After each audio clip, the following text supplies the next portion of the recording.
You've failed as a wife." Margaret Blackwood's words cut through the elegant dining room, silencing all conversation. The crystal chandelier above seemed to dim, casting shadows across the faces of every family member gathered for our monthly dinner. I froze mid-bite, my fork suspended between my plate and mouth. 6 pairs of eyes turned toward me, some with pity, others with poorly concealed satisfaction. Before we jump back in, tell us where you're tuning in from, and if this story touches you, make sure you're subscribed, because tomorrow I've saved something extra special for you. Mother, please. My husband Andrew shifted uncomfortably beside me, his hand briefly touching mine before retreating. That fleeting gesture, once warm with solidarity, now felt obligatory. A performance for the audience rather than genuine support. Margaret continued, as if he hadn't spoken, her gaze fixed on me. 4 years of marriage and not even a hint of a grandchild.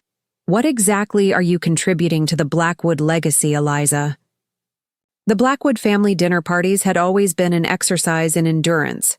3 hours of subtle criticisms thinly veiled as concern. But tonight's attack lacked even the pretense of propriety. 4 failed IVF treatments had apparently exhausted my mother-in-law's patience. "We're trying, Margaret." My voice came out steadier than I felt. "These things take time." "Time?"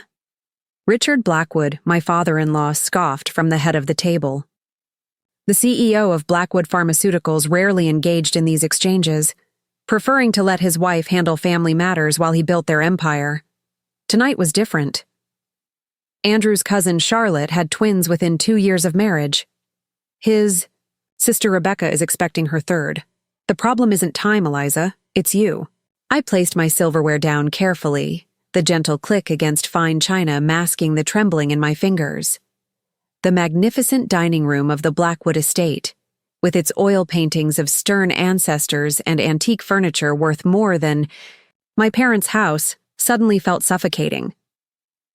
Preparing and narrating this story took us a lot of time, so if you are enjoying it, like this video, it means a lot to us. Now back to the story. "The doctors haven't found any specific issues," I said, my biology degree suddenly useless against their certainty. "Sometimes these things are complicated." "Or perhaps the issue is quite simple," Margaret said, swirling her wine with manicured precision. "The Blackwood men have never had problems producing heirs. 5 generations of firstborn sons, each continuing the family name and business. Rebecca, Andrew's younger sister, smiled thinly from across the table. Her hand rested protectively over her pregnant belly. Her 3rd child in 4 years of marriage. Have you considered that maybe it's not meant to be? Not everyone is cut out for motherhood." The implied message hung in the air. Not everyone deserves to be a Blackwood. I looked to Andrew, waiting for him to defend me. 3 years ago, he would have immediately shut down this conversation. 2 years ago, he would have suggested we leave. Now he studied his plate with intense focus, the conflict evident in the rigid set of his shoulders. "We have an appointment with a specialist next week," he offered finally, his voice lacking conviction. "Dr. Keller has a new approach he wants to try." Richard waved dismissively. "Another doctor, another bill, another disappointment. Meanwhile, the trust fund sits untouched because the conditions clearly state a Blackwood heir must be produced." He fixed his gaze on me. "Perhaps it's time to consider more drastic options." "Like what, Dad?" Andrew asked, tension creeping into his voice. The patriarch's expression remained impassive. "Like accepting reality. The Blackwood Pharmaceuticals board meeting is next month.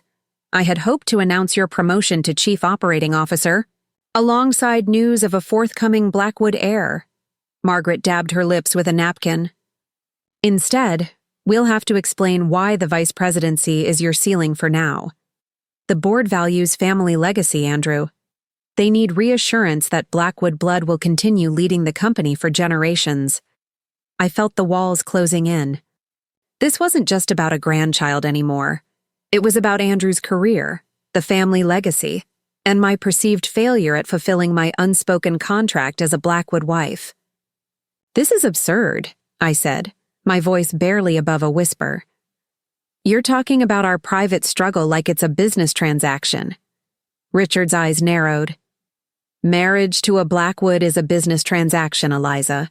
One your professor parents clearly didn't prepare you for. We welcomed you despite your lack of connections or fortune because Andrew insisted you were brilliant, that your research background would bring value to our pharmaceutical company. And I have," I countered. "My work in the research division has helped develop 2 promising drug candidates. As an employee, yes, adequate." Margaret's smile didn't reach her eyes. "But as the wife of our son, a failure." Andrew finally looked up. "That's enough. Eliza is my wife, and this is our personal matter. Too little, too late." The damage was done. I placed my napkin on the table and stood, my chair scraping against hardwood. "Excuse me," I managed, before walking out, my heels clicking sharply against marble as I crossed the cavernous foyer. Outside, the cool evening air replaced the suffocating tension. Stars dotted the sky above the manicured grounds of the Blackwood estate, 12 acres of pristine gardens and old money in Connecticut's most exclusive neighborhood. I made it to the fountain at the center of the circular driveway before the tears came. 4 years of fertility treatments, timed intercourse, supplements, acupuncture, and prayers had yielded nothing but disappointment and debt. The monthly dinners had become monthly tribunals, with the verdict always the same: guilty. Of barrenness. Footsteps approached behind me. Andrew. His reflection appeared beside mine in the dark water. "I'm sorry," he said, hands in his pockets. "They were out of line." "Were they?" I asked, not looking at him. "Or were they just saying what you've been thinking?" His silence confirmed my fears. The Andrew I'd fallen in love with during my graduate program, the brilliant, kind man who'd chosen me despite his family's disapproval, was disappearing. In his place stood a Blackwood heir, increasingly aligned with his family's priorities. "I want a baby too, Eliza," he finally said. "For us, not just for them." "Do you? Sometimes I wonder if you want a child or an heir." I turned to face him. "There's a difference, Andrew." He ran a hand through his dark hair, a gesture so familiar it made my heart ache for simpler times. "That's not fair. I've been through everything with you. Every appointment, every disappointment. Physically present, emotionally distant." I wiped away a tear. "When was the last time we talked about anything other than treatments or your parents' expectations?" Before he could answer, the front door opened. Richard Blackwood's imposing silhouette appeared. "Andrew," he called sharply. "The discussion isn't finished." My husband hesitated, caught between worlds. The moment stretched between us, heavy with unspoken words and fading promises. "Go," I said, reaching for my purse. "I'll get an Uber home." "Don't be ridiculous." We drove together, but his eyes kept darting toward the house. "I need space. Go finish your family meeting." I stepped away from him. "I'm clearly not family anyway." His face hardened.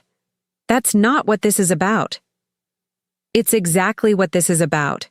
Your parents have been waiting for an excuse to push me out since the day we met. My empty womb is just convenient justification." Andrew reached for me, but I stepped back. "Eliza? Please?" "Please what? Please keep enduring monthly humiliation? Please understand why you won't stand up to them? Please accept that I'm not enough without producing an heir?" His expression shifted, a flicker of the old, Andrew breaking through. "You're everything to me, with or without a baby." Beautiful words, empty words. "Prove it," I challenged. "Right now, tell your parents we're leaving and that they owe me an apology." The moment stretched between us. I already knew his answer. "It's complicated," he said finally. The company, I echoed. Of course. I walked toward the gate, already ordering my ride. Andrew called after me but didn't follow. Some lines were becoming too difficult for him to cross. Our apartment, though calling a 3,000-square-foot penthouse in downtown Hartford an apartment seemed disingenuous, felt hollow when I arrived home. Despite the curated art pieces and designer furniture, it had never felt like ours. The Blackwood family owned the building, and Margaret had insisted on decorating our space appropriately, leaving little room for my preferences. I kicked off my heels in the marble foyer and headed straight for the bathroom, peeling off the designer dress I'd worn specifically to impress my in-laws. Another failed effort in a long line of them. The hot shower didn't wash away the evening's humiliation, but it at least loosened the knot in my chest enough to breathe. Wrapped in a robe, I padded to the kitchen and poured a glass of wine, then curled up on the window seat overlooking the city. When my phone rang, I expected Andrew. Instead, my sister Kate's name flashed on the screen. "Let me guess," she said, when I answered. "The Blackwood Inquisition struck again?" I laughed despite myself. "How did you know?" "It's the third Friday of the month. I've had it marked as Eliza Torture Day in my calendar for years." Kate had never hidden her dislike for the Blackwoods. As my older sister and fiercest protector, she viewed my marriage to Andrew with skepticism from the beginning. "They've escalated from subtle jabs to outright accusations," I admitted. "Apparently, I'm single-handedly destroying the mighty Blackwood bloodline." "Funny how it's always the woman's fault," Kate scoffed, as if Andrew's sperm couldn't possibly be the problem. "We've both been tested extensively, nothing conclusive either way, which means it could be either of you, both of you, or just bad luck." Kate paused. "Have you considered that maybe this is a sign? That the universe is protecting you from being permanently tied to that family?" I sighed, watching the city lights flicker like earthbound stars. "I love him, Kate." "The question is whether you love who he is now or who he was when you met him. People change, Lizzie, usually to match their surroundings." Before I could respond, I heard the front door open. Andrew was home. "I need to go," I told Kate. "He's back." "Stand your ground," my sister advised. "You deserve better than to be their scapegoat." I ended the call as Andrew appeared in the doorway. His tie was loosened, his expression unreadable. For a moment, we simply looked at each other, the distance between us measured in more than feet. "They want us to see a different fertility specialist," he said finally. "Dad's golf partner recommended someone in New York. Apparently, he specializes in difficult cases." I laughed hollowly. "Is that their solution? Another doctor?" "They're trying to help, Eliza." "No, they're trying to fix a problem. I'm the problem." I turned to look out the window again. What happens if no doctor can help us? If I'm simply unable to have children? Will you divorce me and find a more fertile wife? Andrew crossed the room and knelt beside the window seat. "That's not fair." "I've never said anything like that." "You haven't had to. Your parents say it enough for both of you." He took my hands in his. "I love you, not your ability to have children." "Then why didn't you defend me tonight? Why do you let them treat me like this month after month?" Andrew looked away. "It's complicated. The family business..." "Stop hiding. Behind Blackwood Pharmaceuticals." I pulled my hands away. "Your father is using your career as leverage to control our marriage.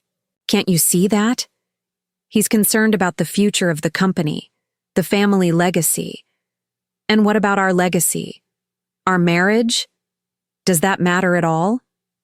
Andrew stood and paced the room. "Of course it matters. But you knew who I was when you married me. The responsibilities that came with my name. I married a man, not a dynasty." I set down my wine glass. When did producing an heir become more important than our happiness? A muscle worked in his jaw. "That's not fair. I want a family with you because I love you, not just because of my name." "Then prove it. Tell your parents to back off. Put our marriage first. Andrew ran a hand through his hair. I have responsibilities, Eliza. To my family, to the company, and to me? I stood, tightening my robe. Where do I fall on that list of responsibilities? He reached for me. You know how much you mean to me. I stepped back. Do I? Because tonight, when your parents called me a failure, when they suggested replacing me, you sat there in silence. I told them to stop, after they'd already said everything they wanted to say. I shook my head. That's not defending me, Andrew. That's damage control. The silence between us stretched, filled with all the words we couldn't say, or wouldn't. I have an early meeting tomorrow, he finally said, loosening his tie further. We should get some sleep. Translation, conversation over. Problem unresolved, just like always. You go ahead, I replied. I'm not tired. He hesitated, then nodded, and walked toward our bedroom. I returned to the window seat, staring out at the city that had never felt like home. Tomorrow we would wake up and pretend tonight never happened. We would go through the motions of our marriage while the cracks beneath the surface spread further. I wondered how many more fertility treatments, how many more family dinners, how many more nights like this before those cracks finally shattered. Everything. The Blackwood Pharmaceuticals research building gleamed in the morning sunlight, a 12-story testament to wealth and scientific advancement. As I swiped my keycard at the entrance, I tried to leave last night's argument at home, focusing instead on the research waiting for me. Good morning, Dr. Blackwood, the security guard greeted me. The name still felt strange after 4 years of marriage. Dr. Eliza Blackwood. Sometimes I missed being Dr. Eliza Chen, the name under which I'd earned my PhD in biochemistry. Morning, Joe, I replied with a smile that didn't reach my eyes. The elevator carried me to the 8th floor, the Reproductive Health Research Division. Ironic that I spent my days developing fertility treatments while failing to conceive myself. My team was working on a promising new compound that could potentially improve egg quality in women over 40. The compound was my design, based on years of research, work that even Richard Blackwood had grudgingly acknowledged as valuable. My assistant Maya looked up as I entered the lab. Dr. Blackwood, you're early. Couldn't sleep, I admitted, hanging my coat. Any updates on yesterday's cultures? Dr. Patel left notes for you. The preliminary results look promising. I nodded, grateful for the distraction of work. Here, in my lab, I wasn't a failure. I was respected, accomplished, my value not tied to my reproductive capabilities. The morning passed in a blur of microscopes, data analysis, and team meetings. Around noon, my phone buzzed with a text from Andrew. Dinner with my parents tonight. Dad invited the new board members. Can you be home by 6? Not a question about how I was feeling after last night. Not an apology. Just another command performance at House Blackwood. I typed back, can't make it. Critical testing phase. His response came immediately. Please, Eliza, this is important. Important for whom? I wanted to ask. Instead, I put my phone away without responding. Let him wonder for a change. Maya appeared at my elbow with lunch, a salad I'd forgotten I'd ordered. You should eat, Dr. Blackwood. You've been hunched over that microscope for 3 hours. I smiled gratefully. Thanks for looking out for me, Maya. That's what friends do. She hesitated. Is everything okay? You seem distracted today. I considered deflecting. But Maya had become more than an assistant over the 2 years we'd worked together. She was perhaps the closest thing I had to a friend in Hartford. Family dinner didn't go well last night, I admitted. Understanding dawned in her eyes. Ah, the fertility inquisition again? More direct than usual this time. Apparently I've failed as a wife. Maya's expression hardened. That's horrible and completely archaic. Welcome to the Blackwoods. Sometimes I think I married into the Victorian era. What does Andrew say about all this? I stabbed at my salad. Not enough. Maya sat on the stool beside me. I hope this isn't overstepping, but have you two considered other options? Surrogacy? Adoption? The Blackwoods are obsessed with bloodlines. If it's not genetically theirs, it doesn't count. I sighed. Besides, our issue seems to be implantation failure, not egg quality or sperm count. The embryos simply don't take. That's so frustrating. Maya squeezed my arm. But you know it doesn't make you any less of a person or a wife, right? Before I could respond, my office phone rang. Maya glanced at the caller ID. It's the fertility clinic, she said, surprise in her voice. I frowned. We weren't scheduled for any follow-up appointments this week. Dr. Eliza Blackwood speaking. Dr. Blackwood, this is Samantha from Dr. Keller's office. The doctor asked me to call you personally. Her voice had an odd quality I couldn't place. We've received your latest test results, and Dr. Keller would like to see you and your husband as soon as possible. My heart stuttered. Urgent meetings with fertility specialists rarely brought good news. Is something wrong? I asked, professional calm masking rising panic. The doctor prefers to discuss the results in person. Would tomorrow morning at 9 a.m. work for you both? I agreed automatically, my mind racing through possibilities, none of them good. Had they found something they'd missed before? Some genetic incompatibility or underlying condition that meant we'd never conceive? After hanging up, I sat motionless, the salad forgotten. Bad news? Maya asked gently. I don't know, I admitted. But they never rush appointments unless something significant has changed. I texted Andrew immediately. Fertility clinic called. Dr. Keller wants to see us tomorrow morning at 9. Sounds important. His response came faster than I expected. I'll clear my schedule. Should I be worried? 4 years of disappointment had taught us both to expect the worst. I don't know. The nurse wouldn't say. The rest of the afternoon passed in a fog. I went through the motions of my work, but my mind kept returning to the call. By the time I left the lab, I'd constructed a dozen scenarios, each more devastating than the last. Andrew was already home when I arrived, pacing our living room with uncharacteristic nervous energy. I called Dr. Keller's office, he said without preamble. They wouldn't tell me anything. I set down my bag. That's standard protocol, patient privacy. You're my wife. We're in this together. I raised an eyebrow. Are we? Because last night, suggested otherwise. He sighed, running a hand through his hair. Can we not do this now? I'm worried about tomorrow. I've been worried for 4 years, Andrew, about treatments, about your parents, about us.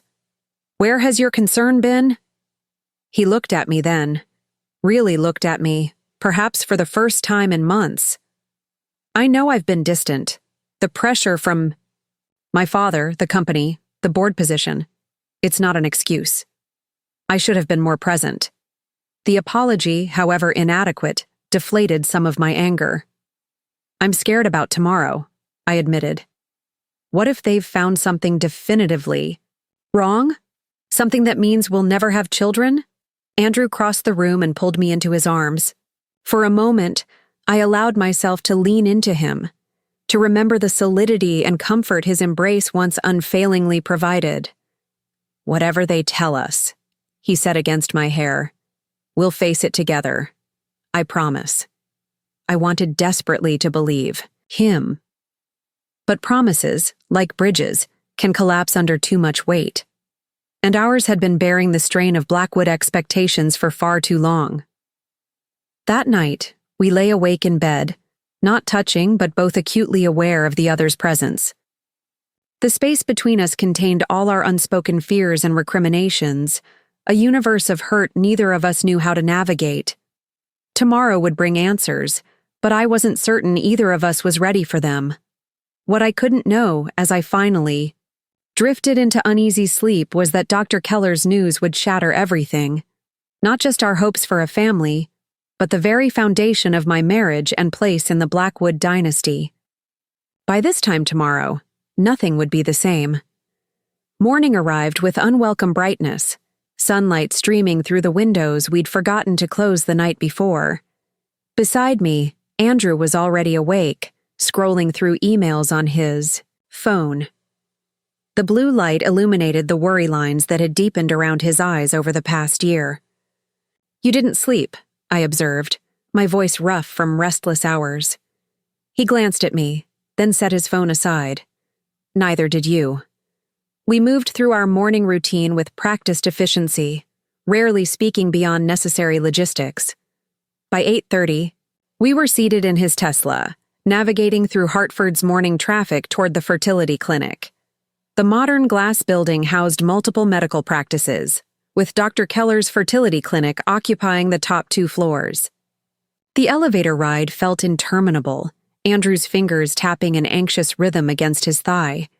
I resisted the urge to reach for his hand. The distance between us had grown too vast for casual comfort. The clinic's waiting room was deliberately soothing, soft music, muted colors, and abstract art that hinted at family without being obvious. A mural of a tree with spreading branches dominated one wall.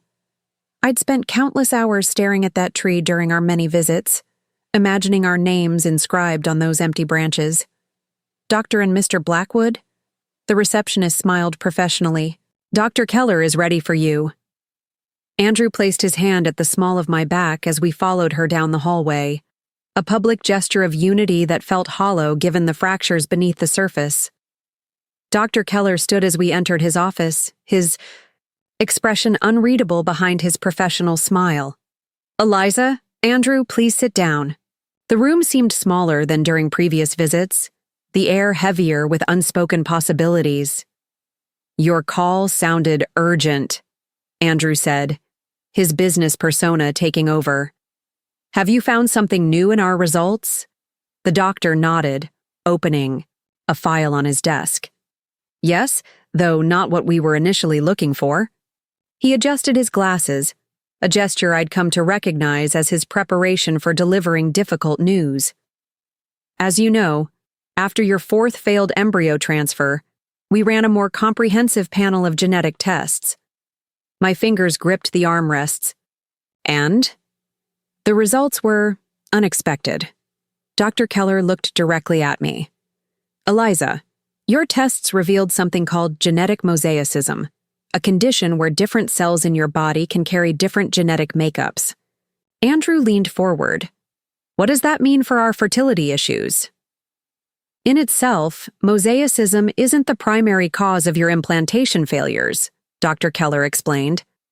"However, in investigating this condition more thoroughly, we discovered something significant." He turned his computer monitor so we could see it. "These are the results of your genetic compatibility tests from last year. At the time, they showed normal compatibility between you two as a couple." I nodded, remembering those tests, looking for hidden genetic incompatibilities that might explain our struggles. When we ran the new detailed panel, something anomalous appeared. Dr. Keller clicked to a new screen filled with data I immediately recognized as genetic markers. "The genetic similarities between you two are concerning." "Similarities?" Andrew's voice held confusion. "How is that possible? We're not related." Dr. Keller's expression grew grave. "According to these results, you share enough genetic markers to indicate a biological relationship, specifically, a half-sibling relationship." The words hung in the air, incomprehensible. "That's impossible," I said automatically. "There must be a mistake." "We ran the tests 3 times," Dr. Keller replied gently. The results were consistent. Andrew stood abruptly, his chair scraping against the floor. "This is absurd. My parents have been married for 40 years. My father would never—" "It's not your father," Dr. Keller interrupted, his eyes on me. "Eliza, the genetic patterns suggest that you and Andrew share the same biological father, The room tilted. Static filled my ears. I gripped the edge of the desk, certain I'd misheard. "That's not possible," I whispered. "My father died when I was 12. A heart attack." I scattered his ashes with my mother and sister. Dr. Keller's expression softened. "The man who raised you may not have been your biological father." Andrew paced the small office, his breathing ragged. "This can't be right. There has to be another explanation." "I understand this is shocking," Dr. Keller said, "but it explains your fertility struggles. Close biological relatives have difficulty conceiving together due to genetic similarities. Your body has been rejecting the embryos precisely because they're genetically problematic." My mind raced through possibilities, each more impossible than the last. My mother had been devoted to my father. There had never been any hint, any suggestion. "I need to call my mother," I said, my voice sounding distant to my own ears. Andrew stopped pacing. "And I need to speak with my father, immediately." Dr. Keller nodded gravely. "I've prepared referrals to genetic counselors who can help you process this information. I also want to emphasize that everything discussed here is strictly confidential." We left the clinic in a daze, neither speaking until we reached the car. "This can't be true," Andrew said, his knuckles white on the steering wheel. "It's some kind of mix-up." I stared out the window, my world collapsing and reforming around this impossible revelation. 4 years of trying to have a baby with my half-brother, I whispered. "No wonder it never worked." Andrew flinched. "Don't say that. We don't know anything for certain." "The tests? Tests can be wrong," he insisted. "Labs make mistakes." 3 times? I turned to look at him. Dr. Keller said they ran the tests 3 times. Andrew started the car, his movements jerky with suppressed emotion. "I'm going to speak with my father. There has to be an explanation." "I'll come with you," I said. He shook his head sharply. "No, I need to do this alone." "Andrew, if what the doctor said is true, this involves both of us." "I have a right to be there." "And say what?" His voice rose. "Accuse my father of having an affair with your mother? Drop this bomb on my family without any proof beyond some lab results? So you'll protect them. Again." Bitterness seeped into my words. "Even now." He rubbed his face, suddenly looking exhausted. "I'm not protecting anyone. I just need to approach this carefully. If there's even a chance this is true..." The implications hung between us. If we shared a father, our marriage was fundamentally altered. Our dream of children together was not just unlikely but inadvisable. The Blackwood dynasty's precious bloodline was compromised in the most shocking way possible. "Take me home first," I said finally. "I need to call my mother." The drive back to our apartment passed in silence, both of us lost in our own thoughts. When Andrew pulled up to our building, I moved to exit the car. "Eliza," he called after me, his voice strained. "Whatever happens, whatever we learn..." Waited, but he couldn't seem to finish the thought. I nodded once and closed the door, watching as he drove away toward Blackwood Pharmaceuticals headquarters. Inside our apartment, I paced restlessly, trying to organize my thoughts before calling. My mother? Helen Chen had rebuilt her life after my father's death, focusing entirely on raising my sister and me.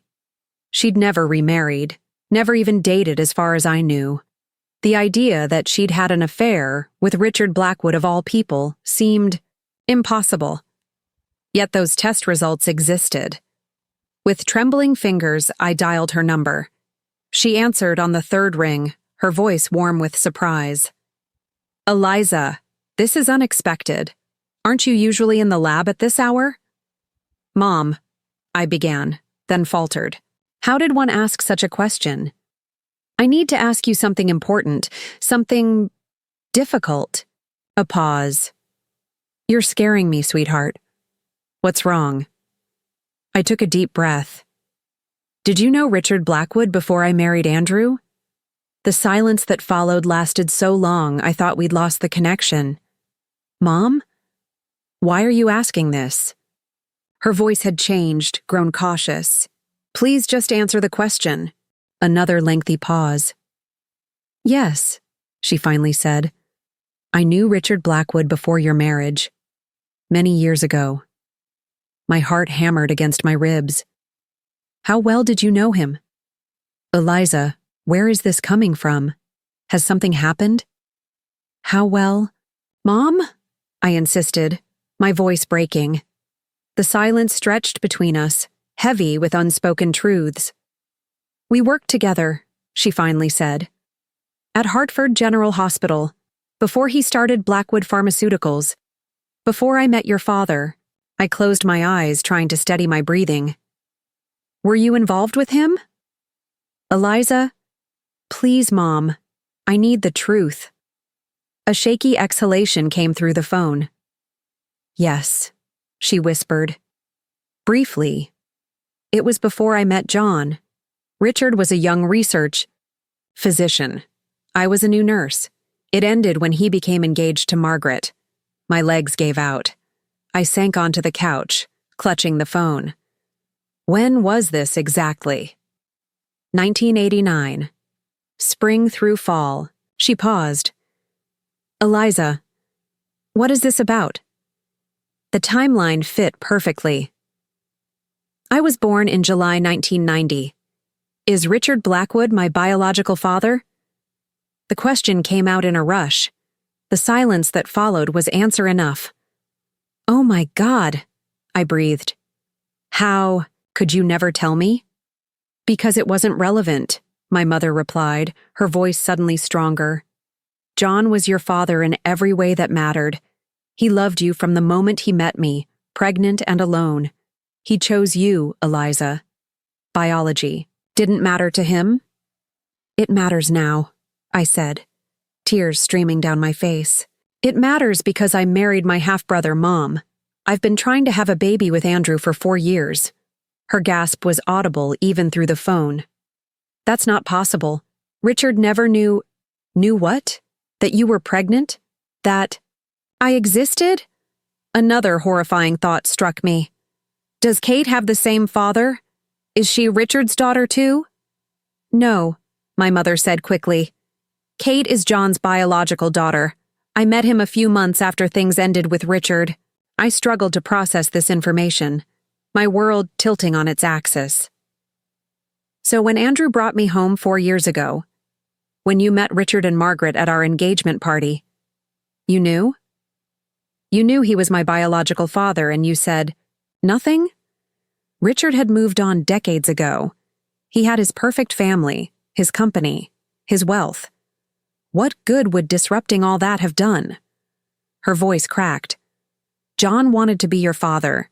He asked me to marry him knowing I was carrying another man's child. He gave you his name, his love. That was the truth that mattered. The truth that mattered, I repeated numbly. Well, now there's a new truth that matters. Andrew and I can't have children together. We shouldn't be married at all.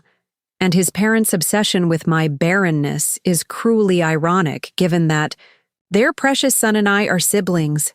Eliza, please, I have to go. I couldn't bear to hear more. Not her justifications, not her remorse. Andrew is talking to Richard right now. I imagine the Blackwoods will have their own version of this story. Wait, Richard doesn't know you're his daughter. I never told him I was pregnant. The revelation hit like another blow. So, he has no idea that he's been tormenting his own daughter for years? That he called his own flesh and blood a failure? Eliza, I ended the call, my hands shaking so badly I nearly dropped the phone. Rage and grief battled within me. For the deception that had shaped my entire life. For the years wasted trying to conceive a child that should never be born. For the cruel irony of being rejected by my own biological father for failing to produce. A Blackwood heir when I was a Blackwood by blood. The apartment suddenly felt suffocating. I needed air, space, distance from everything Blackwood. I threw some clothes into a bag, grabbed my passport and laptop, and scribbled a note for Andrew. Going to Kate's. Need time to process. Don't follow me. I was halfway to the door when my phone rang. Andrew's name flashed on the screen. I hesitated, then answered.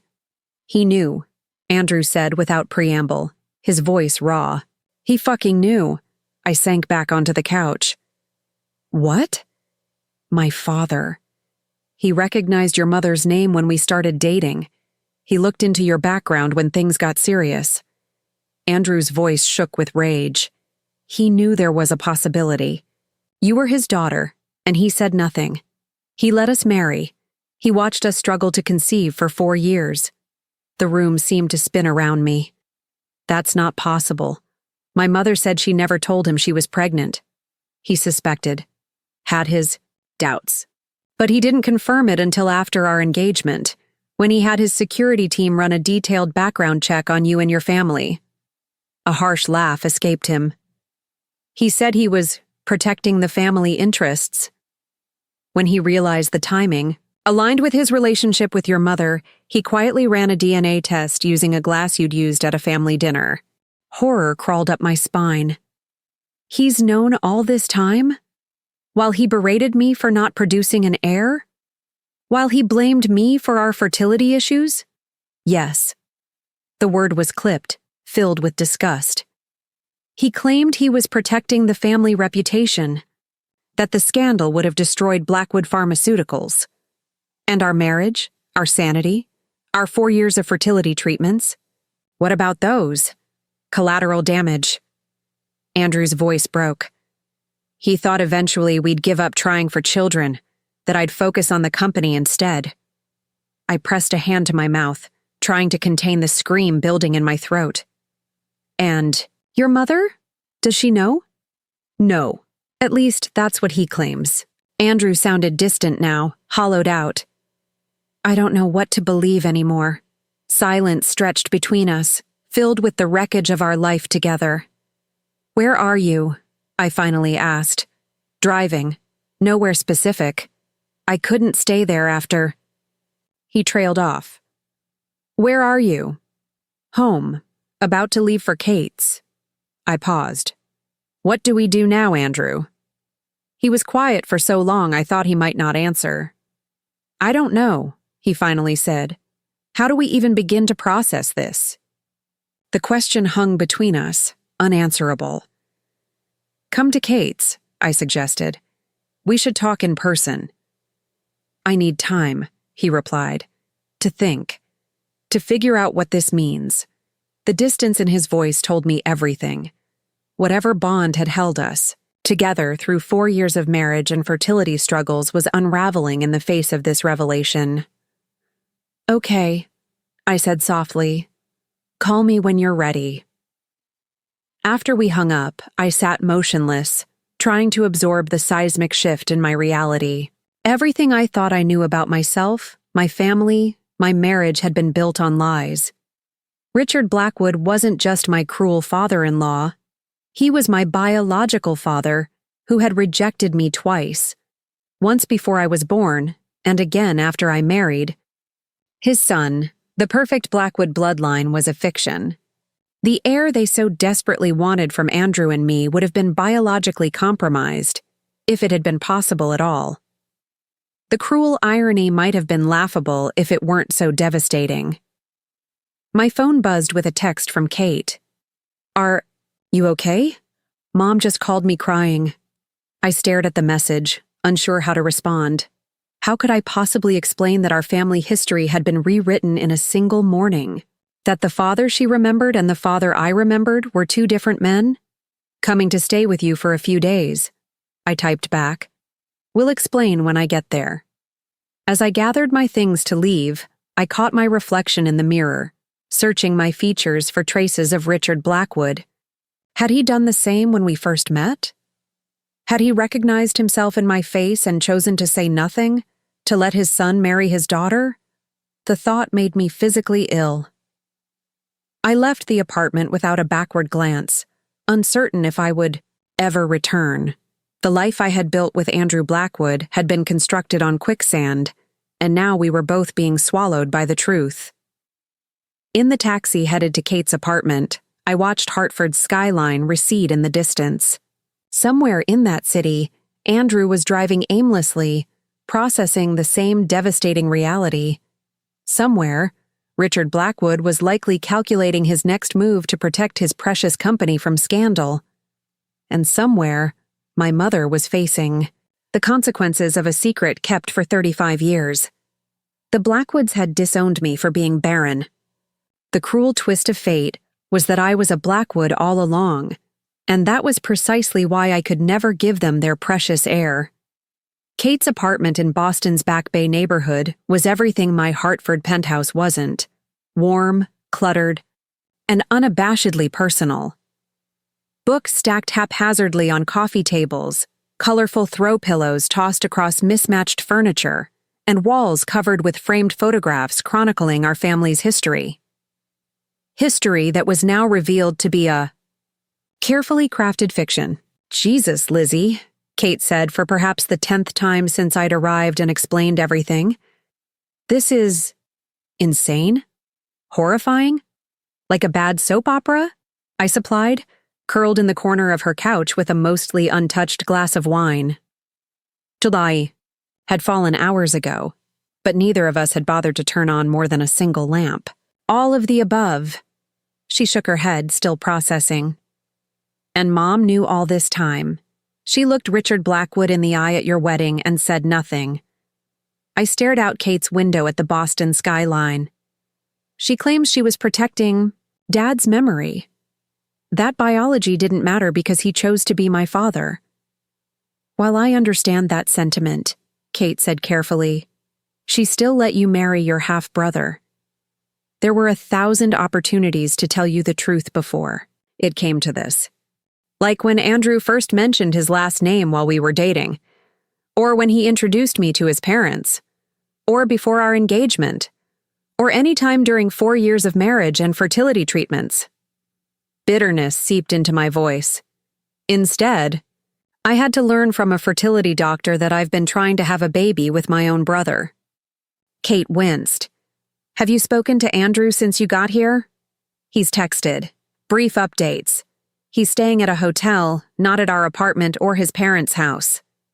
I scrolled through the messages. "He says he needs space to think."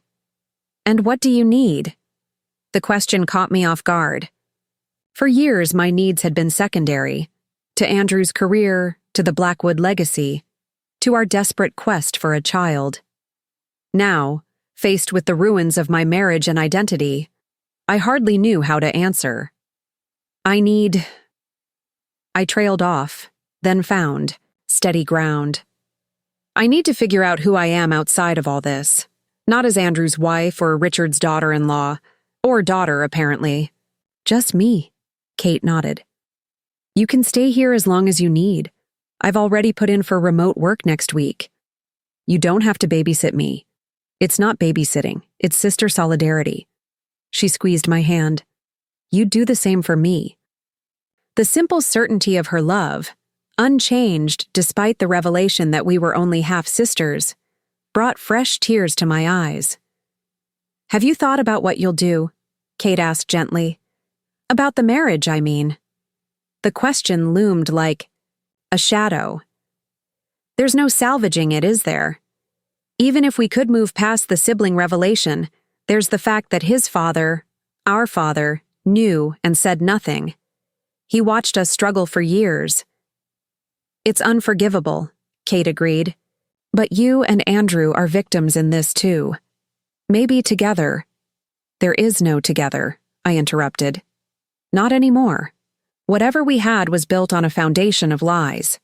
And even if we wanted to preserve some version of our relationship, the law doesn't recognize marriages between siblings, even half-siblings. Legally, our marriage is probably void." My phone buzzed with an incoming call. Richard Blackwood's name flashed on the screen. I stared at it in disbelief. "Is that him?" Kate asked, seeing my expression. I nodded, watching the phone until the call went to voicemail. Seconds later, a text appeared. "We need to discuss this situation immediately. Family meeting tomorrow, 10 a.m., my house. Your mother will be there. RB, I showed the message to Kate, who let out a low whistle. This situation? Family meeting? He's treating this like a PR crisis, not a personal tragedy. That's Richard Blackwood, I said, declining to mention that he was her biological uncle. One revelation at a time. Everything is a business problem to be managed. Are you going? I considered the question. Part of me wanted to ignore the summons, to cut all ties with the Blackwoods and start fresh somewhere far away. Yet another part, the scientist in me perhaps, needed to hear what Richard had to say, to understand how he could have done this to his own children. I don't know, I admitted. What would you do? Kate thought for a moment. I'd go, but not alone, and not on his terms. She leaned forward, eyes gleaming with the protective fire I'd seen many times growing up. If you want answers, we'll get them together, but we do it our way. The following morning, I awoke to news alerts on my phone. Blackwood Pharmaceuticals stock had dropped 6% overnight following the sudden announcement of Andrew's leave of absence for personal reasons. The business world was already speculating about trouble within the Blackwood dynasty. They had no idea. Kate drove us to Connecticut, the familiar landscape passing in a blur as we strategized. We wouldn't go to the Blackwood estate, where Richard would have home field advantage. Instead, we'd arranged a neutral meeting place, a private room at the Hartford Grand Hotel. Are you sure about this? Kate asked as we pulled into the hotel parking lot. We can still turn around. I spotted my mother's sensible Volvo already parked near the entrance. I'm sure. I need to hear what they have to say, all of them.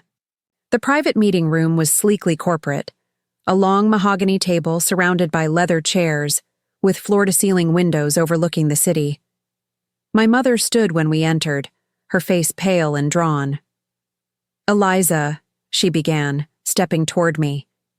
I raised a hand, stopping her. Not yet. Let's wait for everyone. We sat in uncomfortable silence until the door opened again. Andrew entered first, looking as though he hadn't slept in days. Behind him came Richard and Margaret Blackwood, both impeccably dressed and wearing identical expressions of controlled displeasure. Richard surveyed the hotel meeting room with obvious disapproval. This is unnecessary. We could have handled this privately at home. Your home is not neutral ground, I replied evenly. And this stopped being private when you decided to lie to everyone for years. Margaret's gaze darted between her husband and me, her perfectly composed facade showing cracks of confusion. Richard, what is going on? Why are we meeting in a hotel with... She gestured vaguely toward my mother and sister. Perhaps we should all sit down, Richard suggested, his CEO persona firmly in place. Once everyone was seated, an excruciating silence fell. Andrew and I sat on opposite sides of the table, neither quite able to look at the other. Kate positioned, herself protectively beside me, while my mother sat alone slightly apart from everyone. Well? I finally prompted. You called this family meeting, Richard, so talk. His jaw tightened at my deliberate omission of any respectful title. This situation is unfortunate but manageable if we approach it rationally. Manageable? Andrew echoed incredulously. That's your take on discovering your son married your daughter? Margaret gasped, her hand flying to her throat. What? Richard shot Andrew a warning look. Margaret, there's been a complication regarding Eliza's parentage.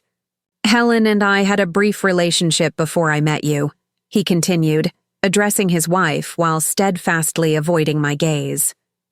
It recently came to light that Eliza is biologically my daughter. The color drained from Margaret's face. Recently? When exactly did you learn this? Richard hesitated, and in that pause, his careful narrative began to unravel. 3 years ago, Andrew answered for him, his voice hard. Right after our engagement, he ran a DNA test without telling anyone.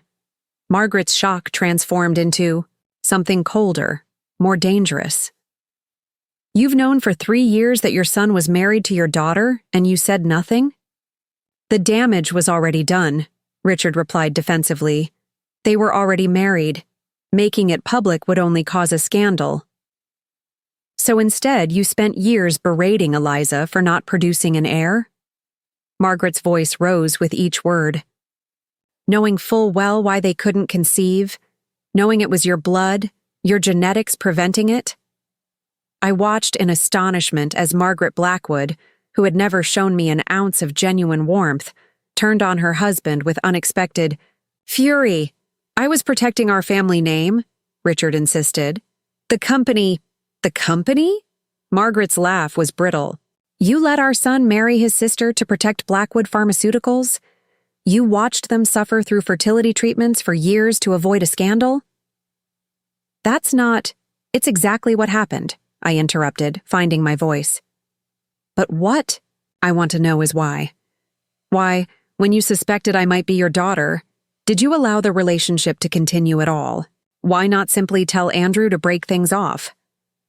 Richard's gaze finally met mine, the same green eyes I saw in the mirror every day. By the time I confirmed it, you were already engaged. Andrew was infatuated. Breaking you up would have raised questions I wasn't prepared to answer. So you sacrificed your children's happiness to protect yourself, Kate summarized bluntly. Andrew slammed his hand on the table. Do you have any idea what you've done? The years we've lost? The pain you've caused? Richard's composure finally cracked. What would you have had me do? Tell everyone that I fathered a child with another woman while engaged to your mother? Watch our company stock plummet when the scandal broke? Destroy everything I've built? For this family? Yes, Andrew replied without hesitation. If it meant sparing us this? My mother, who had remained silent until now, spoke up. I bear responsibility too, she said quietly. I should have told you the truth years ago, Eliza, before any of this happened. I turned to her, the anger I'd been suppressing bubbling to the surface. Why didn't you? The moment I mentioned dating someone named Blackwood, why didn't you say something? She looked down at her clasped hands. At first, I told myself it was such a common name, it couldn't possibly be connected to Richard. Then, when I realized it was his son, she trailed off, then continued more firmly. Your father, John, had been gone for years by then. You were happy, building a life with someone who loved you. I convinced myself that biology didn't matter, that what you didn't know couldn't hurt you. Except it did hurt me, I said. It's hurt us all. Margaret suddenly stood, smoothing her impeccable blazer with trembling hands. I need some air. This is... She didn't finish the sentence, just walked out without another word. Richard moved to follow her, but Andrew blocked his path. Let her go. You've done enough damage. As the door closed behind Margaret, a heavy silence fell over the room. The truth was out, all of it. But instead of clarity, I felt only the weight of decades of deception. What happens now? Andrew finally asked, voicing the question hanging over all of us. Richard straightened his tie, visibly recalibrating. We need to handle this discreetly. I've already spoken with our lawyers. The marriage can be annulled. On grounds of consanguinity. We'll provide a different reason publicly, of course. Of course, I echoed bitterly. Heaven forbid the truth come out. Richard continued as if I hadn't spoken. Andrew will take the position in Singapore as planned. New leadership, new market. It's the perfect cover for the separation. Eliza, we'll ensure you're compensated fairly in the settlement. Compensated? Kate interjected incredulously. She's your daughter, not a business liability. For the first time, Richard looked genuinely uncomfortable. Yes, well, that's a separate issue, is it? I asked. Because from where I'm sitting, it seems like my entire existence has been nothing but an inconvenience to you. First as an unwanted pregnancy you never knew about, then as your son's unsuitable girlfriend, then as a daughter-in-law who couldn't produce an heir, and now as a scandal waiting to happen. Richard's expression hardened. What exactly do you want from me, Eliza? An apology? A father-daughter relationship? It's 35 years too late for that. The cruelty of his dismissal stole my breath. Even now, knowing I was his biological child, Richard Blackwood saw me only as a problem to solve. I don't want anything from you, I said finally, my voice steady despite the storm inside. Not your money, not your name, not your acknowledgement. What I want is for you to look me in the eye and tell me why you spent years humiliating me at family dinners when you knew, I was your flesh and blood. Something flickered across his face, discomfort, perhaps even shame. But it vanished quickly, replaced by the impenetrable mask of the business titan. It wasn't personal, he said. 3 words that somehow hurt more than any deliberate cruelty could have. To Richard Blackwood, destroying his daughter's self-worth hadn't even been personal, just collateral damage in service to his precious legacy. Andrew let out a hollow laugh. Nothing ever is with you, is it, Dad? I stood suddenly, unable to bear another moment in that room. I think we're done here. Your lawyers can contact mine about the annulment. I turned to my mother. I need time. Please don't call for a while. Without waiting for a response, I walked out, Kate following close behind. In the hallway, I nearly collided with Margaret, who was returning from her brief escape. For a moment, we stared at each other, the wife and the daughter, both betrayed by the same man. I didn't know, she said quietly. I would never have allowed. She trailed off, then squared her shoulders. I want you to know that. The simple acknowledgement, so different from Richard's cold calculation, brought unexpected tears to my eyes. I nodded once, unable to speak, and continued toward the elevator. Outside, the spring sunshine felt like a mockery of the darkness we'd just left behind. I breathed deeply, trying to center myself. What now? Kate asked gently. Now I rebuild, I said, surprising myself with the certainty in my voice. Starting with my career. The next morning, I submitted my resignation to Blackwood Pharmaceuticals. By afternoon, the Human Resources Department had arranged for my personal items to be packed and delivered to Kate's Boston apartment. They also sent a separation agreement offering 12-month salary and benefits in exchange for my silence about the circumstances of my departure. I signed it without negotiation. Money meant freedom, and freedom was what I needed most. Andrew texted once. I've told the lawyers to give you whatever you want. I'm sorry for everything. The briefness spoke volumes. Whatever connection we'd shared, genuine love, I still believed, despite everything, had been irreparably damaged. We were both retreating to lick our wounds separately. 4 days after the meeting, I received an unexpected visitor at Kate's apartment. Dr. Iyer, the head of research at Boston University's School of Medicine, had somehow tracked me down. Your work on egg quality enhancement is remarkable, she said after Kate showed her in. I've been following it since your paper in the Journal of Reproductive Medicine last year. I blinked in surprise. Thank you, but I'm not sure why. I understand. You're leaving Blackwood Pharmaceuticals, she continued. We have an opening for a senior researcher in our reproductive health division. The position is yours if you want it. The offer felt like the first ray of light in a very dark week. How did you know I was available? Dr. Iyer smiled. Academic. Circles are small. Word travels. She handed me her card. Think about it. We'd be lucky to have you. After she left, Kate raised an eyebrow. Coincidence? I examined the card thoughtfully. Maybe, or maybe someone is trying to make amends in their own way. Margaret? Kate suggested. She seemed genuinely horrified by what Richard did. Possibly. I tucked the card into my pocket. Regardless of how it came about, It's a good opportunity. A fresh start. Later that evening, as Kate and I shared takeout on her balcony, my phone buzzed with a text from an unknown number. A mutual colleague mentioned you might be interested in consulting on a new fertility treatment study. Your expertise would be invaluable. Would you be open to discussing further? MB Margaret Blackwood. Not reaching out personally, that would be too direct, too emotional for a woman of her generation and position.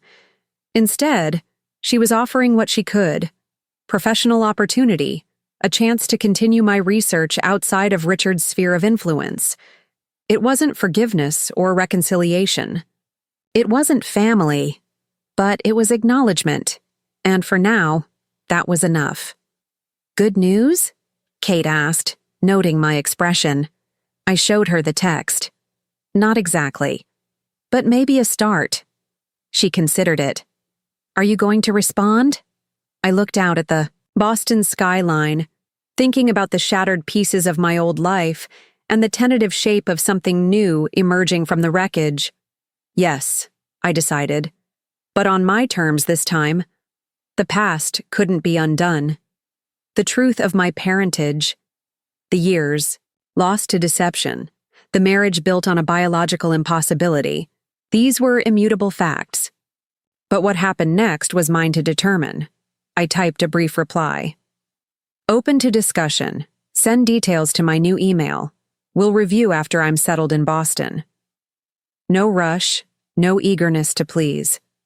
Just a professional courtesy from one woman to another, both trying to navigate the aftermath of a powerful man's selfish choices. As I set down my phone, a strange sense of peace settled over me.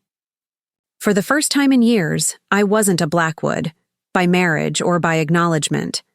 I was simply Eliza, and that was finally enough. Boston in autumn painted the city in fiery hues of red and gold. From my new office window at Boston University's Medical Research Center, I watched leaves dance across the quad, carried by crisp October winds. 6 months had passed since the revelation that had shattered my life in Hartford. 6 months of rebuilding, of reclaiming myself piece by piece. My phone buzzed with a text from Dr. Margaret Blackwood, no longer my mother-in-law, but now a professional connection who had never once acknowledged our former relationship or biological.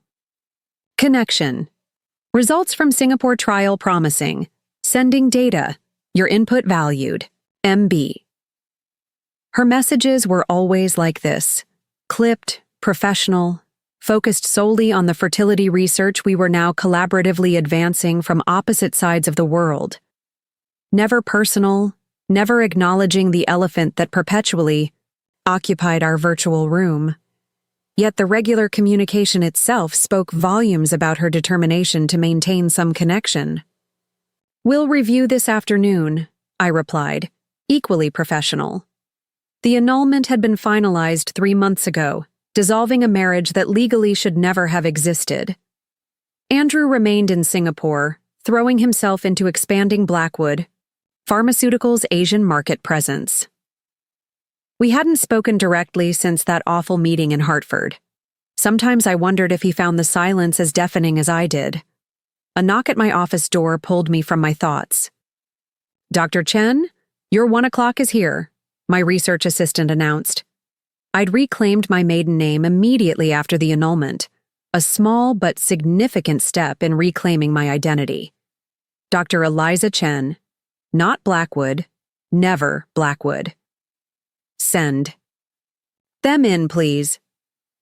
Maya, my former assistant from Hartford, entered with a tentative smile. She'd been collateral damage in my departure from Blackwood Pharmaceuticals, too closely associated with me to remain after my abrupt resignation. The lab looks amazing, she said, glancing around at the state-of-the-art equipment. Much better than the Hartford facility. Boston University has been generous with funding, I acknowledged, gesturing for her to sit. How was your trip? Fine. The train was on time for once. She fidgeted with the strap of her bag. Thank you for meeting with me. I know you must be busy. Never too busy for you, Maya. I smiled genuinely. How's New York treating you? After leaving Blackwood Pharmaceuticals, Maya had secured a position at Columbia University's research division, a move I'd supported with an enthusiastic recommendation letter. It's good, challenging.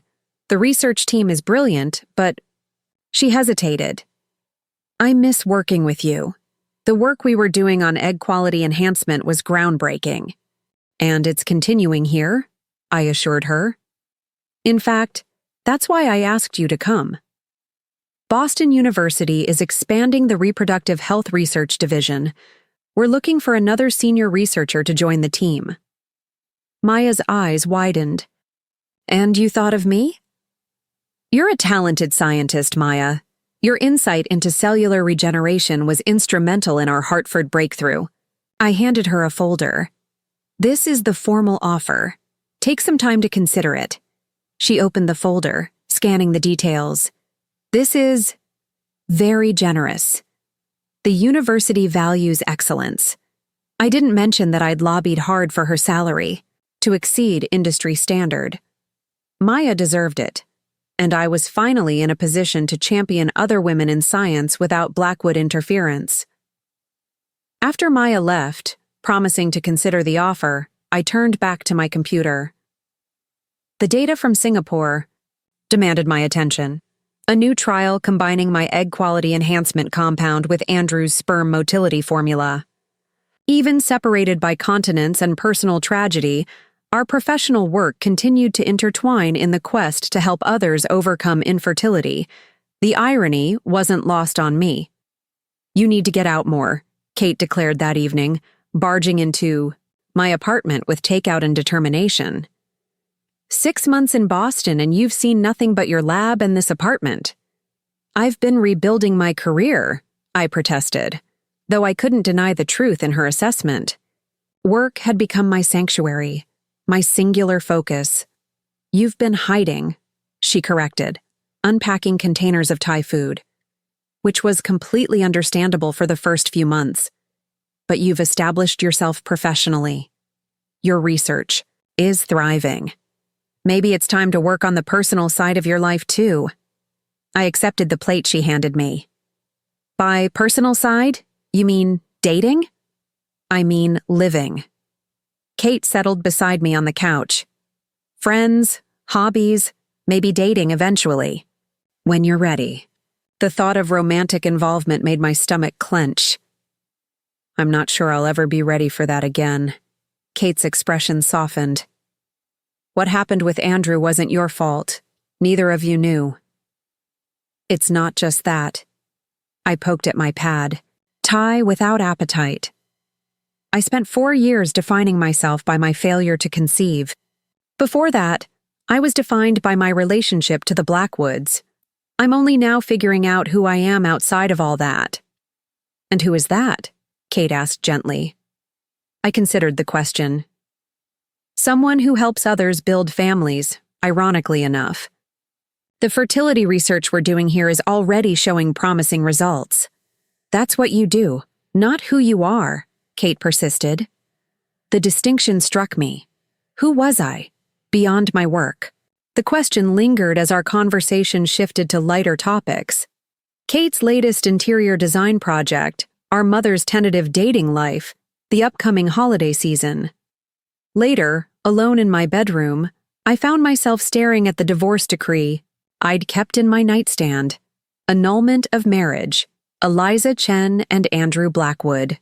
Grounds, consanguinity, family relationship. The clinical terminology couldn't capture the emotional devastation behind it. The dreams destroyed, the truth concealed, the betrayal by those who should have protected us. My phone buzzed with an email notification. Another message from Margaret Blackwood, this time with attachments, research papers, trial data, and a brief note. Thought you might find this case study relevant to your current work. Patient demographic matches your research parameters. Almost missed the personal note at the end, so unusual in our strictly professional communications. Richard suffered a minor heart attack yesterday. Stable now. Thought you should know. I stared at those words, unsure how to feel. Richard Blackwood was my biological father, the architect of my greatest pain, and a man who had never acknowledged me as his daughter even after the truth came out. Should I care about his health? Send well wishes? Ignore this information as I'd trained myself to ignore all personal connections to the Blackwoods? Before I could decide, another email arrived. This one from Andrew. Eliza, I'm returning to Boston next week for Dad's follow-up care. I understand if you don't want to see me, but I have some research updates that might interest you professionally. And perhaps we're overdue for a conversation. Andrew. My heart raced as I read and reread those few lines. After 6 months of silence, Andrew wanted to meet. Part of me recoiled at the idea of reopening barely healed wounds. Another part recognized the inevitable. Our professional worlds were too interconnected to avoid each other forever, especially with his return to Boston. What would you do? I whispered to Kate's voice in my head. The answer came with surprising clarity. I would meet him, not as his ex-wife or his half-sister, but as Dr. Eliza Chen, respected researcher and colleague. I would listen to his research updates, maintain professional courtesy, and perhaps find some closure in the process. I typed a brief reply. Welcome to send research details via email. Available for brief meeting at BU Medical Center next Thursday afternoon. Detached, professional, protected. His response came minutes later. Thursday at 2 p.m. Thank you, Eliza. 2 simple sentences that somehow carried the weight of our shared past and uncertain future. Thursday arrived with unseasonable warmth, as if Boston had temporarily forgotten it was October. I chose my outfit carefully that morning, a navy blazer over a cream blouse, tailored pants, minimal jewelry. Professional armor for a meeting I'd been alternately dreading and anticipating for days. Andrew arrived precisely at 2, looking both familiar and foreign. Singapore had tanned his typically pale complexion, and subtle threads of silver now appeared at his temples. The past 6 months had aged him too. Thank you for agreeing to see me, he said, as my assistant showed him into my office. Your research on sperm motility enhancement has been impressive, I replied, deliberately steering us immediately to professional ground. I read your paper in fertility and sterility last month. He nodded, accepting the parameters I'd established. The Singapore team has been exceptional, and your work here has been making waves in the field as well. We spent the next 30 minutes discussing research developments, clinical trials, and potential collaborations between our respective institutions. The conversation flowed easily, when focused on science, our shared passion long before we became anything else to each other. As our allotted time drew to a close, Andrew placed a thumb drive on my desk. The complete dataset from our latest trials. I thought it might be useful for your team. Thank you. I made no move to touch it, to risk even that slight physical connection. Andrew hesitated, then spoke carefully. The professional courtesy was only half the reason I wanted to see you, Eliza, I tensed. Andrew, please, just 5 more minutes. His voice held none of the Blackwood authority I'd grown accustomed to during our marriage. Instead, he sounded simply tired. Then I won't bother you again if that's what you want. Against my better judgment, I nodded. Dad's heart attack was worse than Mom initially let on, he began. Triple bypass surgery. He's recovering, but it was a wake-up call for all of us. I'm sorry to hear that, I said, surprised to find I meant it. Despite everything, I wouldn't wish suffering on anyone. Not even Richard Blackwood. Near-death experiences have a way of clarifying things, Andrew continued. In Dad's case, it seems to have triggered some long-overdue introspection. I raised an eyebrow skeptically. Richard Blackwood? Introspective? A ghost of a smile touched Andrew's lips. I was as surprised as you are. But something's changed. He's been asking about you. The revelation stunned me into silence. Not just asking, Andrew clarified, expressing regret, acknowledging his role in what happened to us. I found my voice. 6 months too late. More like 35 years too late, Andrew agreed. But still, it's something I never thought I'd see. I stood and walked to the window, needing physical distance. Why are you telling me this? What do you expect me to do with this information? Nothing. Everything, I don't know. Andrew ran a hand through his hair, that familiar gesture that once made my heart flutter. I just thought you deserved to know that he regrets what he did, that he acknowledges you as his daughter. Now he acknowledges me? Anger flickered beneath my carefully maintained composure. After watching me struggle for years? After letting us marry? After calling me a failure for not producing his grandchild who would have been... I stopped, the biological implications still too disturbing to voice. I know. Andrew's voice was quiet. Nothing can undo what happened. Nothing can give us back those years or heal all the damage. I'm not asking you to forgive him or see him or have any contact at all if that's what you want. What do you want? Andrew? I turned to face him. Why really are you here? He met my gaze directly. Closure, maybe, for both of us. We never really had a chance to process what happened together. One day we were married, trying for a baby, and the next we discovered we were siblings. The lawyers took over, I went to Singapore, you came to Boston, and that was it. 4 years of marriage ended with paperwork and silence. The truth of his words resonated painfully. We had never properly said goodbye. The annulment had been handled through intermediaries, the division of our lives clinical and detached. What would closure even look like for us? I asked.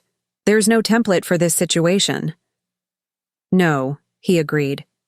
But maybe we could start by acknowledging that what we had was real. That our feelings for each other weren't wrong, even if continuing.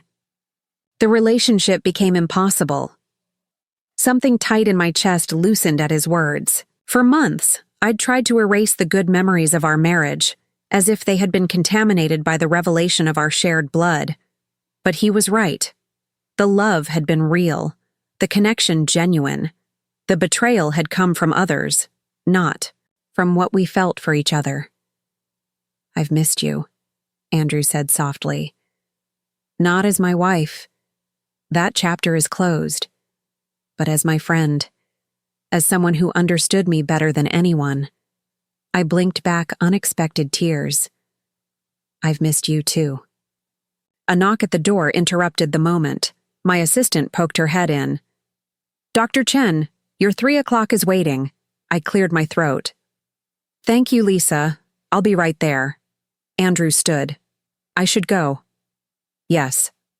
I hesitated, then added, but perhaps we could continue this conversation another time, maybe coffee next week. Hope flickered in his eyes. I'd like that. As he turned to leave, I surprised myself by calling after him. Andrew, tell your father, tell Richard, that I acknowledge his regret. I can't offer forgiveness yet, but I acknowledge it. He nodded once, understanding the significance of even that small concession. After he left, I sat at my desk, feeling as though something had shifted inside me. Not healing exactly, but perhaps the beginning of acceptance. The pain wouldn't disappear, but maybe it could transform into something I could carry without being crushed beneath its weight. 2 weeks later, I stood outside Richard Blackwood's hospital room, questioning my sanity for being there.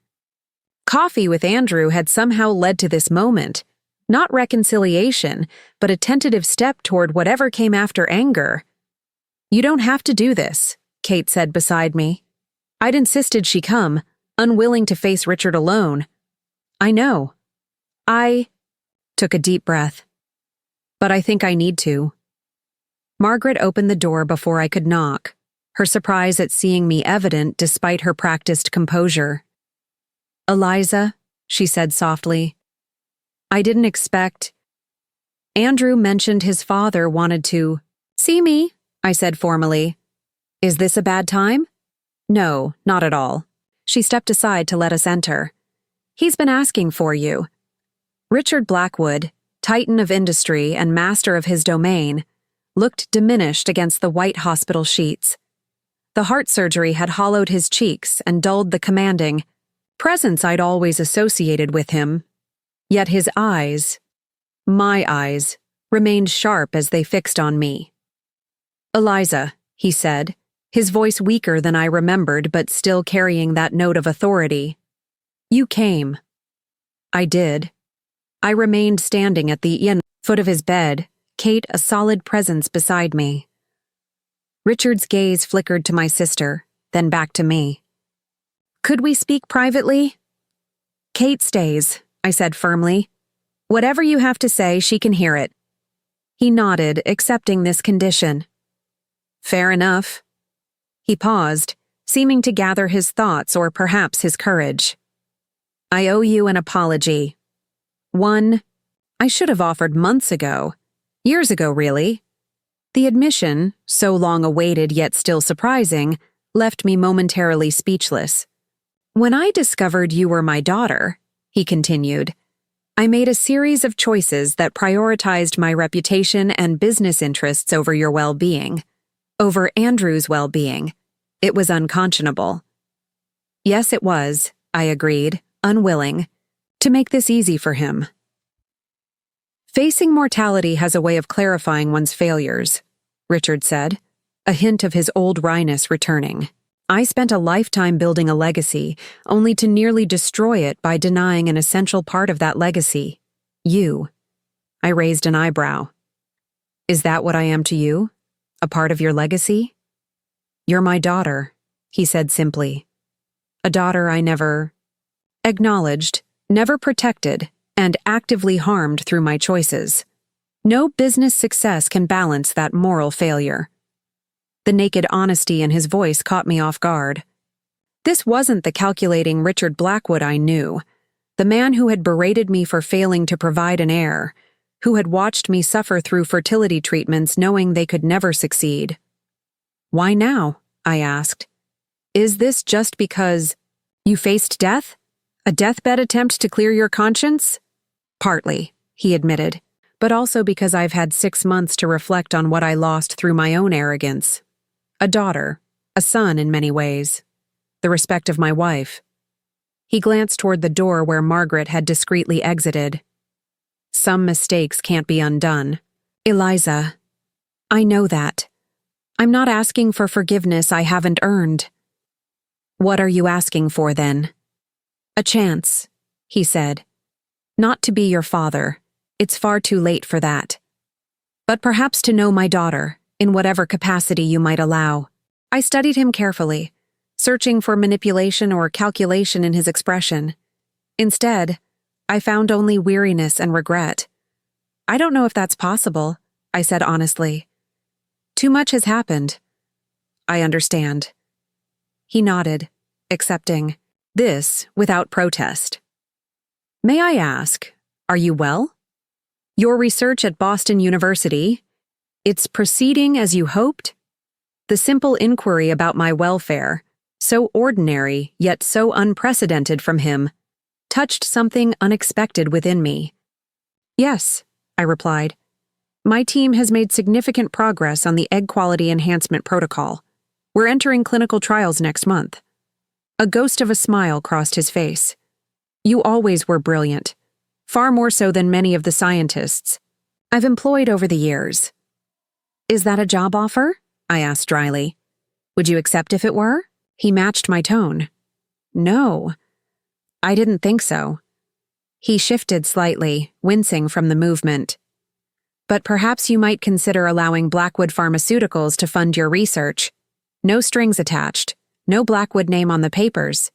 Just financial support for work that could help many people. I considered the offer. 6 months ago, I would have rejected it outright, seeing it as an attempt to control or indebt me.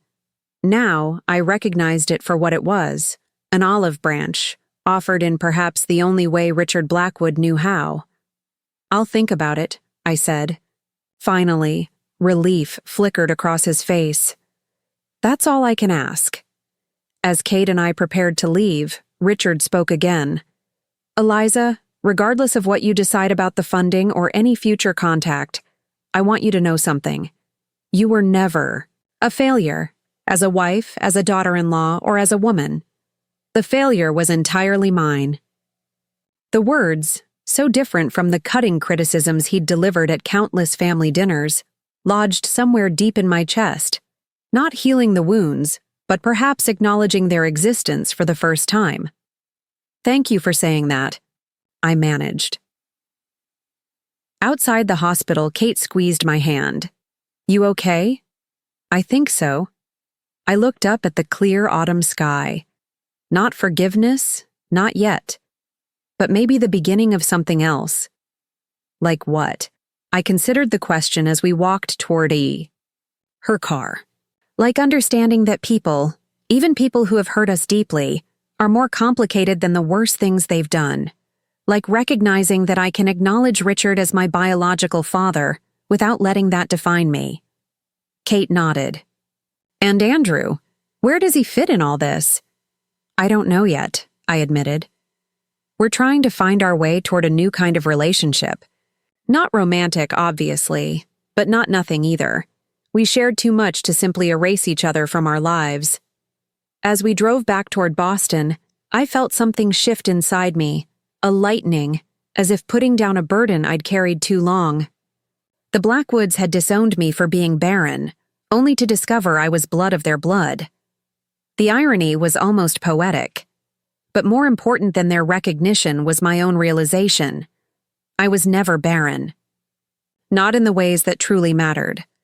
My life was fertile with possibility, with work that would help others create families, with relationships built on truth rather than deception. For 4 years, I had measured my worth by my inability to conceive a child with Andrew. Now I understood that this supposed failure had actually saved us from an even more tragic outcome. Sometimes what appears to be our greatest weakness is actually our greatest protection. Sometimes the dreams that don't come true make space for the ones that should. And sometimes when the ground crumbles beneath our feet, we discover we had wings all along. Winter settled over Boston, transforming the city with a pristine blanket of snow. From my office window, I watched students trudge across the quad, leaving crisscrossing paths through the white expanse. 1 year had passed since the revelation that had shattered and rebuilt my life.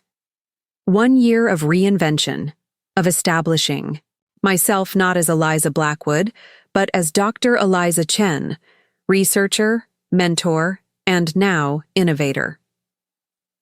The notification on my computer drew my attention back to the screen, where an email from the patent office confirmed receipt of our application.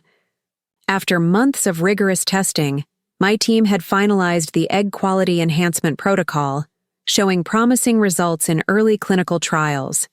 If approved, the treatment could help thousands of women struggling with age-related fertility challenges. My phone buzzed with a text from Maya. Conference room ready.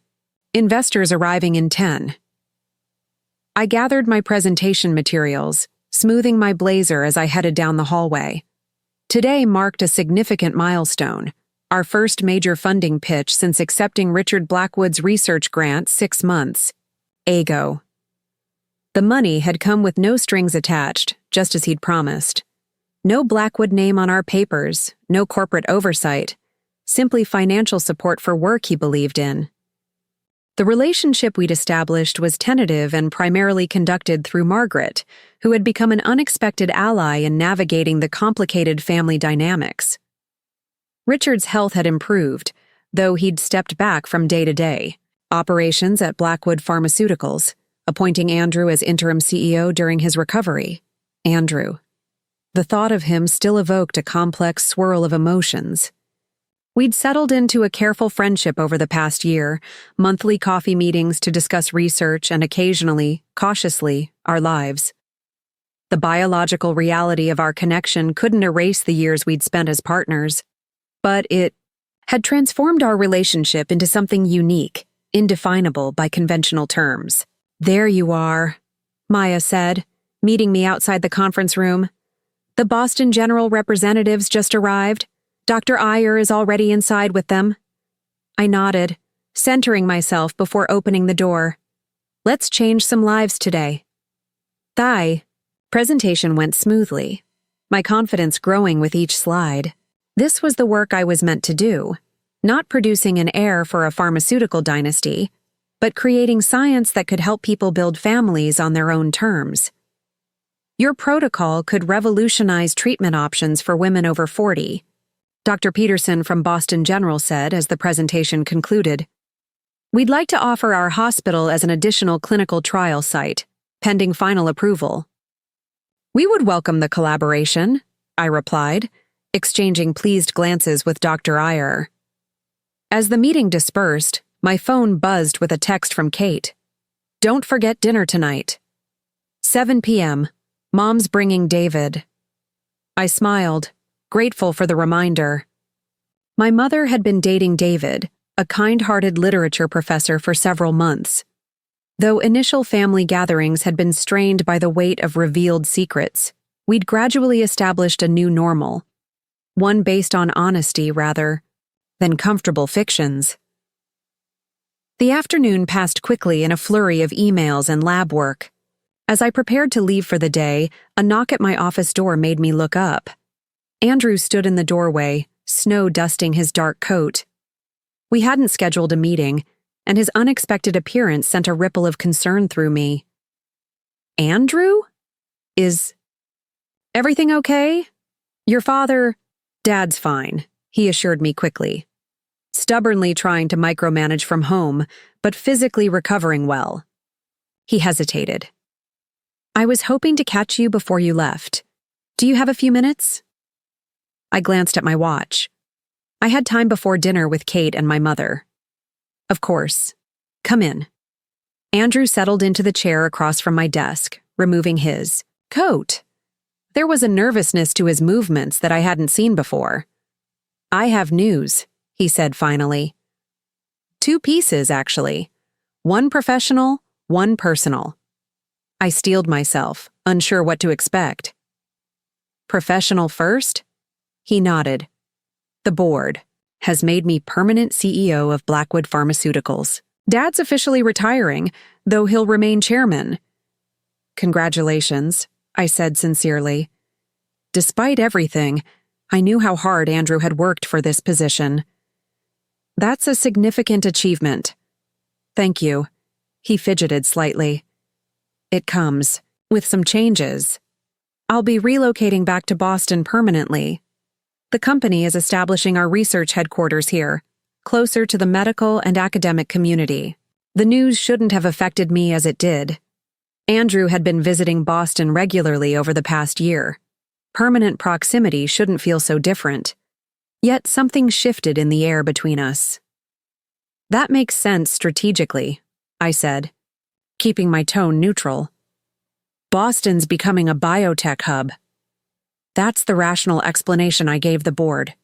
A small smile touched his lips. The truth is, I requested the move. Singapore was never home. I wasn't sure how to respond, so I changed the subject. You mentioned personal news as well? His expression grew more serious. Yes, I've met someone. Her name is Lydia. She's an environmental lawyer I met through a pharmaceutical regulation conference. A complicated emotion passed through me. Not jealousy exactly, but something adjacent. That's wonderful. I'm happy for you. It's still new, he said carefully, but it feels right. Healthy. She knows everything about our situation. I wanted to tell you myself before you heard it elsewhere. I appreciated his thoughtfulness. Thank you for that. I managed a genuine smile. She must be remarkable if she's caught your attention. She is. His relief at my response was visible. Actually, I was hoping you might meet her sometime. Not right away, but eventually. She admires your research tremendously. The request surprised me. You want me to meet her? Are you sure that wouldn't be awkward? Probably a little, he admitted. But you're still important to me, Eliza. I'd like the people in my life to know each other. He paused. Only if you're comfortable with it, of course. The Andrew sitting across from me was different from the man I'd married, more confident in himself, less concerned with appearances and expectations. Somewhere in the past year, he'd found his own path apart from the Blackwood legacy his father had mapped out. I'd like that, I found myself saying, when the time is right. Relief crossed his features. There's one more thing, if you have a moment. He reached into his briefcase and removed a folder, sliding it across my desk. I opened it to find legal documents with the Blackwood Pharmaceuticals letterhead. What is this? A formal offer? Andrew explained. Not employment. I know you're happy at Boston University. It's a partnership proposal for further development of your egg quality protocol. Full creative control remains with you and your team. Blackwood would simply provide manufacturing and distribution infrastructure once it's approved. I skimmed the documents, my scientist's mind quickly noting the generous terms. This is unusual for Blackwood Pharmaceuticals. Your father would call it excessively favorable to the researcher. Andrew smiled. It wasn't my father's decision. It was mine. Your work deserves to reach as many people as possible. Our resources can help make that happen. He stood, preparing to leave. No pressure. Have your lawyers review it.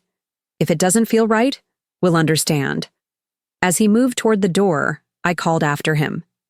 Andrew, thank you for respecting my work, for approaching this as a colleague rather than family, he supplied when I trailed off. Yes, he nodded, understanding all I wasn't saying. See you at the genetics conference next month? I'll be there, I confirmed. After he left, I sat quietly, absorbing our interaction. It had been the most natural conversation we'd had in more than a year, acknowledging our past without being trapped by it, moving forward without pretending the complicated history didn't exist. Progress, not perfection. Wasn't that what my therapist always said? You're distracted tonight, Kate observed as we cleared dinner dishes from her dining table. Our mother and David had left earlier, heading to a concert at Symphony Hall.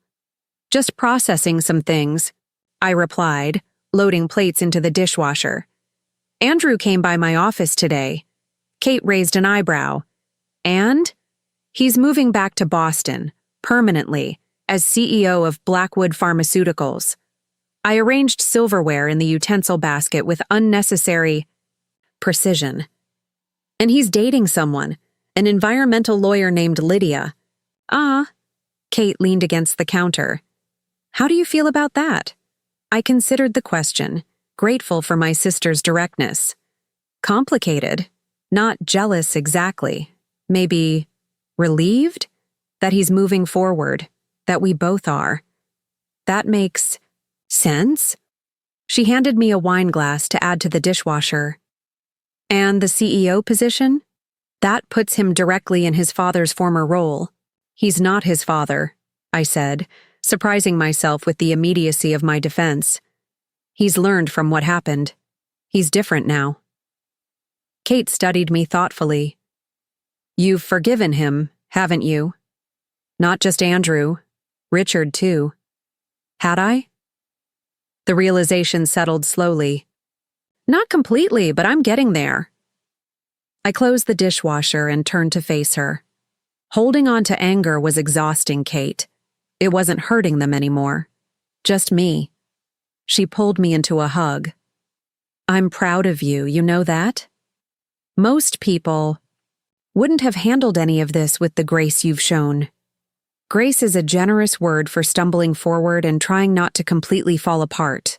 I laughed, but returned her embrace gratefully. Later that night, back in my apartment, I found myself looking through old photographs, something I'd avoided for months after the revelation. Images of Andrew and me in happier times, before the pressure of fertility treatments and family expectations had strained our relationship. Before we knew the truth that made our marriage impossible, we looked happy. And the thing was, we had been. Whatever came later couldn't erase that truth. I closed the album and reached for my laptop, opening the legal documents Andrew had provided. The partnership offer was genuine, fair, and potentially life-changing for my research. Accepting it would mean establishing a permanent professional connection to Blackwood Pharmaceuticals, to the family whose name I'd shed but whose blood I carried. Could I do that? Partner with the company that had been the source of so much pain? Work alongside Andrew in a professional capacity while he built a life with someone else? A year ago, the answer would have been an immediate no. Now, I wasn't so sure.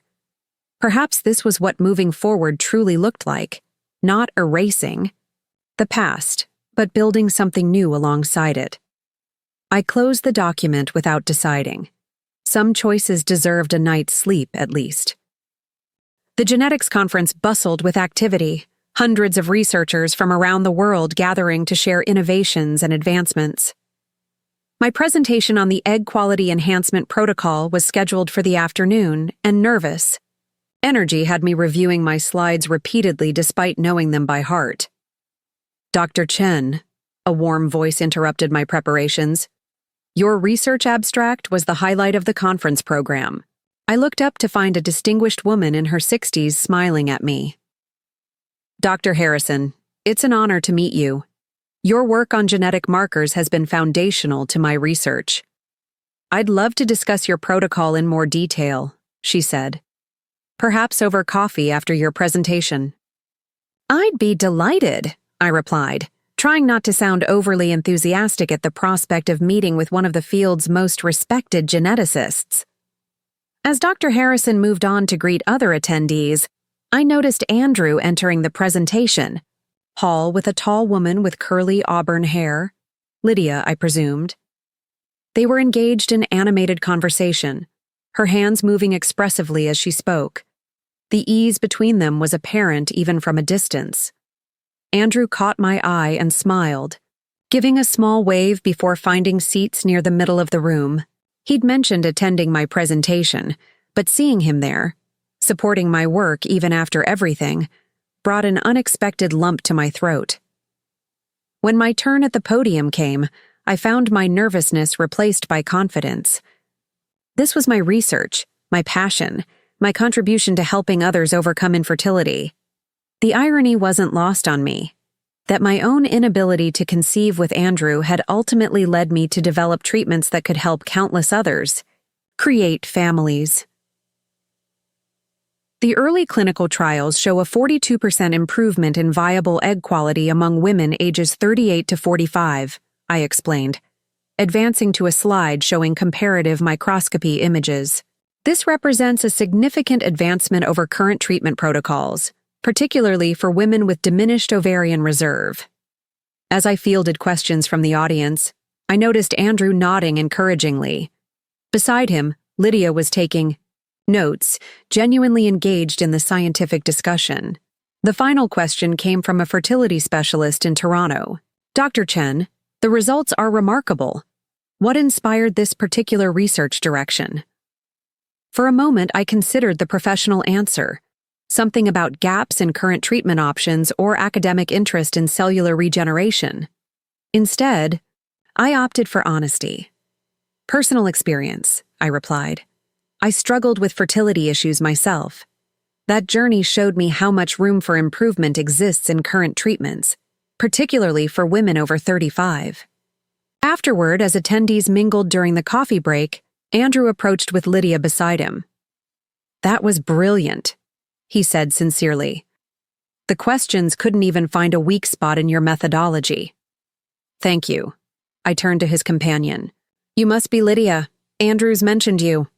All good things, I hope, she smiled, extending her hand.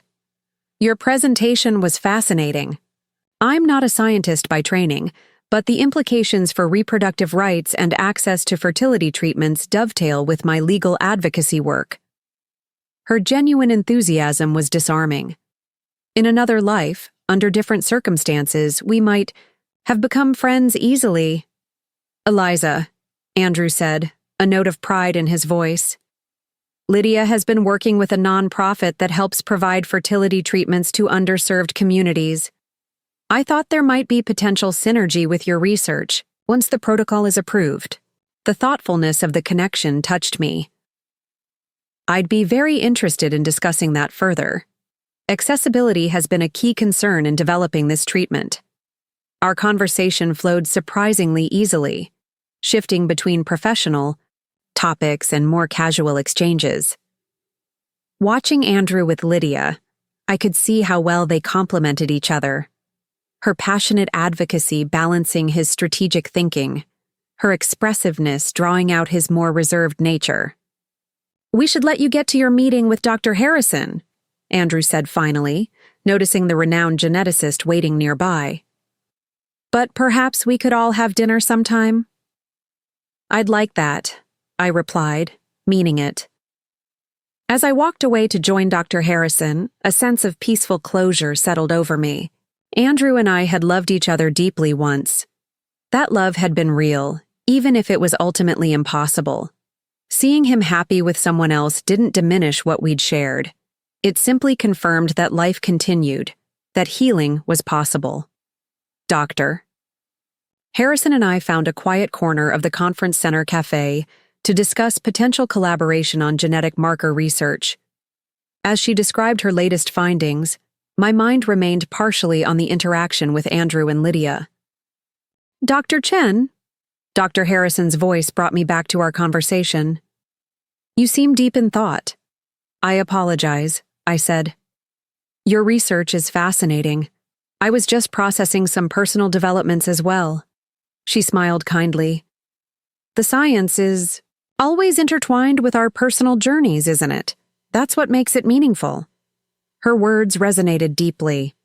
Yes, exactly that. 2 months later, I stood in my lab watching as Maya carefully prepared samples for our expanded clinical trial. Boston General had come through with additional funding, and with Blackwood Pharmaceuticals handling the regulatory paperwork, our protocol was moving toward approval faster than I'd dared hope. "Dr. Chen, the results from patient 117 just came in," Maya announced, sliding a tablet across the lab bench. "Look at the improvement in egg quality after just 2 treatment cycles." I reviewed the data, a surge of professional satisfaction warming me. This is consistent with our earlier findings. If this holds across the expanded trial group, it could change everything for women with age-related fertility challenges, Maya finished, her excitement matching mine. My phone buzzed with a text from Kate. "Dinner still on for tonight? Mom wants to know if David should bring that wine you liked." I smiled, typing back a quick confirmation. Family dinners had become a regular occurrence. My mother, Kate, David, and me, building new traditions and strengthened relationships. Another text arrived, this one from Margaret Blackwood. "Board-approved final funding phase for protocol development. Congratulations on your work." Our professional relationship had evolved over the past year into something approaching mutual respect. Not quite familial, but no longer adversarial. Small steps toward whatever came next. As I slipped my phone back into my lab coat pocket, I caught sight of the framed article on my office wall. My research featured on the cover of a prestigious medical journal. Dr. Eliza Chen, not Blackwood. My work, my name, my identity reclaimed and redefined. The journey had been unimaginable. From being disowned for barrenness to discovering I was a Blackwood by blood. From a marriage built on hidden truths to a career advancing fertility treatments. From shame over my inability to conceive to pride in helping others build their families. The irony wasn't lost on me. What had once been my greatest pain had become my greatest purpose. Later that evening, as I left the lab, snow began falling again. Soft, delicate flakes drifting through the golden glow of street lamps. I paused outside, turning my face upward to feel the gentle touch of winter against my skin. 1.5 years ago, my in-laws had disowned me for being barren. A doctor's call had changed everything, revealing truths that shattered the foundation of my life. Yet standing here now, I felt neither shattered nor barren.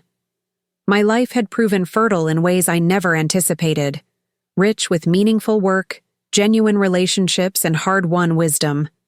The family I'd once desperately sought to enter had turned out to be my biological birthright, yet the acceptance I'd craved from them mattered less now that I'd learned to accept myself. Some truths, however painful, ultimately set us free. And sometimes the families we choose, like Kate, my mother, my colleagues and friends, matter more than the ones we're born into or marry into. I pulled my coat tighter against the cold and continued walking, leaving footprints in the fresh snow. Behind me stretched the path that had brought me here, with all its unexpected turns and painful revelations.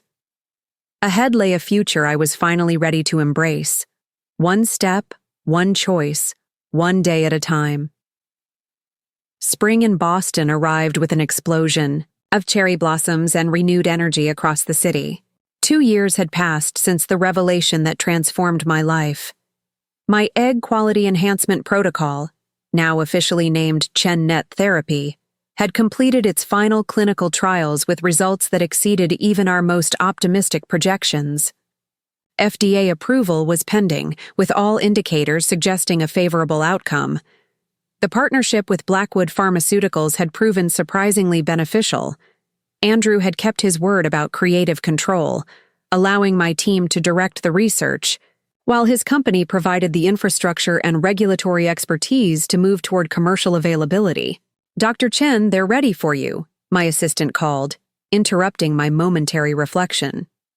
Today marked another milestone, a press conference announcing the establishment of the Chen Fertility Foundation, a nonprofit organization dedicated to providing access to fertility treatments for underserved communities. The idea had germinated during that first conversation with Lydia at the genetics conference 18 months ago, growing into a full-fledged initiative backed by both Boston University and Blackwood Pharmaceuticals. I gathered my notes and headed toward the university's main auditorium, where journalists and healthcare representatives had assembled. In the hallway, I encountered Dr. Iyer, who had become both mentor and friend. "Nervous?" she asked, falling into step beside me. "A little," I admitted. "Public speaking still isn't my favorite part of the job," she smiled. "Just remember why you're doing this. Focus on the families who will benefit. The families."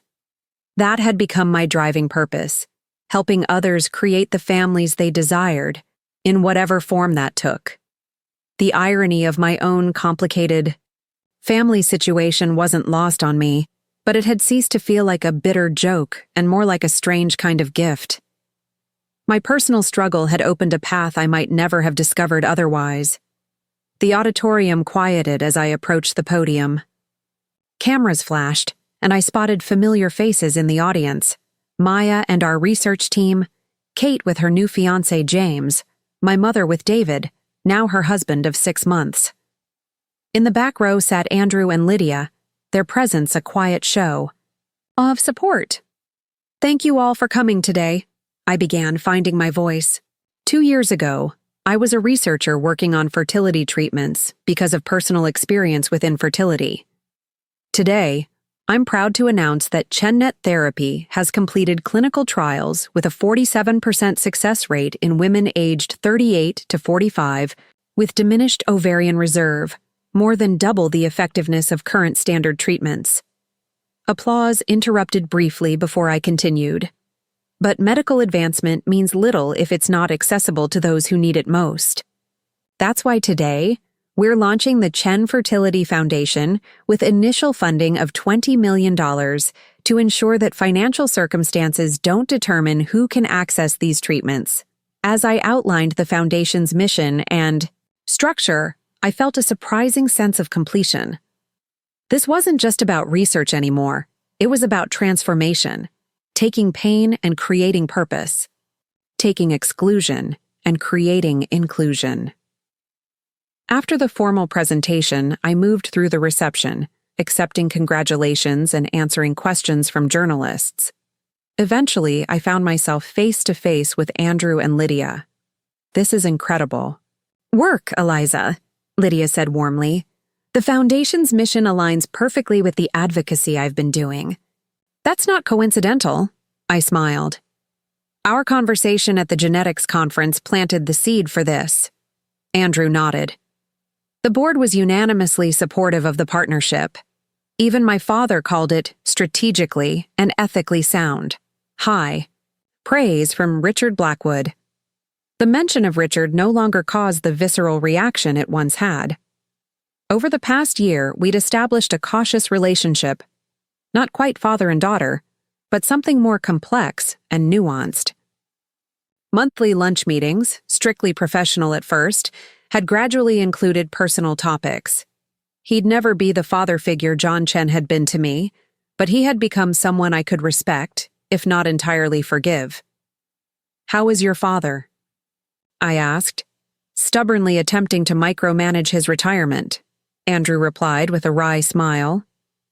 Mom finally convinced him to take a European cruise this summer. 3 weeks without email access should be interesting for everyone involved. I'd pay to see Richard Blackwood disconnected from his empire for 3 weeks, I laughed. Lydia glanced between us, her expression thoughtful. It's remarkable, you know, how you two have navigated this situation. Most people couldn't manage to be in the same room, let alone build a professional partnership. Andrew and I exchanged glances, a wealth of unspoken history passing between us. We had good reasons to find a better way forward, he said simply. The conversation shifted to the Foundation's upcoming initiatives, and I was struck by how natural it felt, discussing projects with my half-brother and his partner, our complex history acknowledged but no longer defining our interactions. We should let you continue your rounds, Andrew said eventually. But before we go, we have news. He glanced at Lydia, who nodded encouragingly. We're engaged. Congratulations, I said, genuine happiness warming my voice. That's wonderful news. The wedding's in September, Lydia added. Small ceremony, just family and close friends. We'd both love it if you would attend. The invitation caught me off guard. Attending my half-brother's wedding to another woman would certainly raise eyebrows among those who knew our history. Yet the sincerity in both their faces told me this wasn't merely a polite gesture. I'd be honored, I said after a moment. Thank you for including me. After they moved on, Kate appeared at my side, champagne flutes in hand. That looked intense. Everything okay? I accepted the offered drink. Andrew and Lydia are engaged. They invited me to the wedding. Kate raised an eyebrow. And you said? That I'd be there. I took a sip of champagne. Is that weird? It feels like it should be weirder than it is. My sister considered this. 2 years ago, incredibly weird. Now, just moderately unusual. She clinked her glass against mine. Life takes strange turns, Lizzie. The only question that matters is whether you're okay with it. I am, I realized. I want him to be happy. Both of them, actually. Kate smiled. That, my dear sister, is called growth. 2 weeks later, I sat across from Richard Blackwood at our usual lunch spot, a quiet restaurant near Boston Common. These meetings had become a strange ritual. Not exactly comfortable, but increasingly significant for both of us. The Foundation. Announcement was well received, he noted, methodically cutting his salmon. Blackwood Pharmaceuticals stock increased 3 points afterward.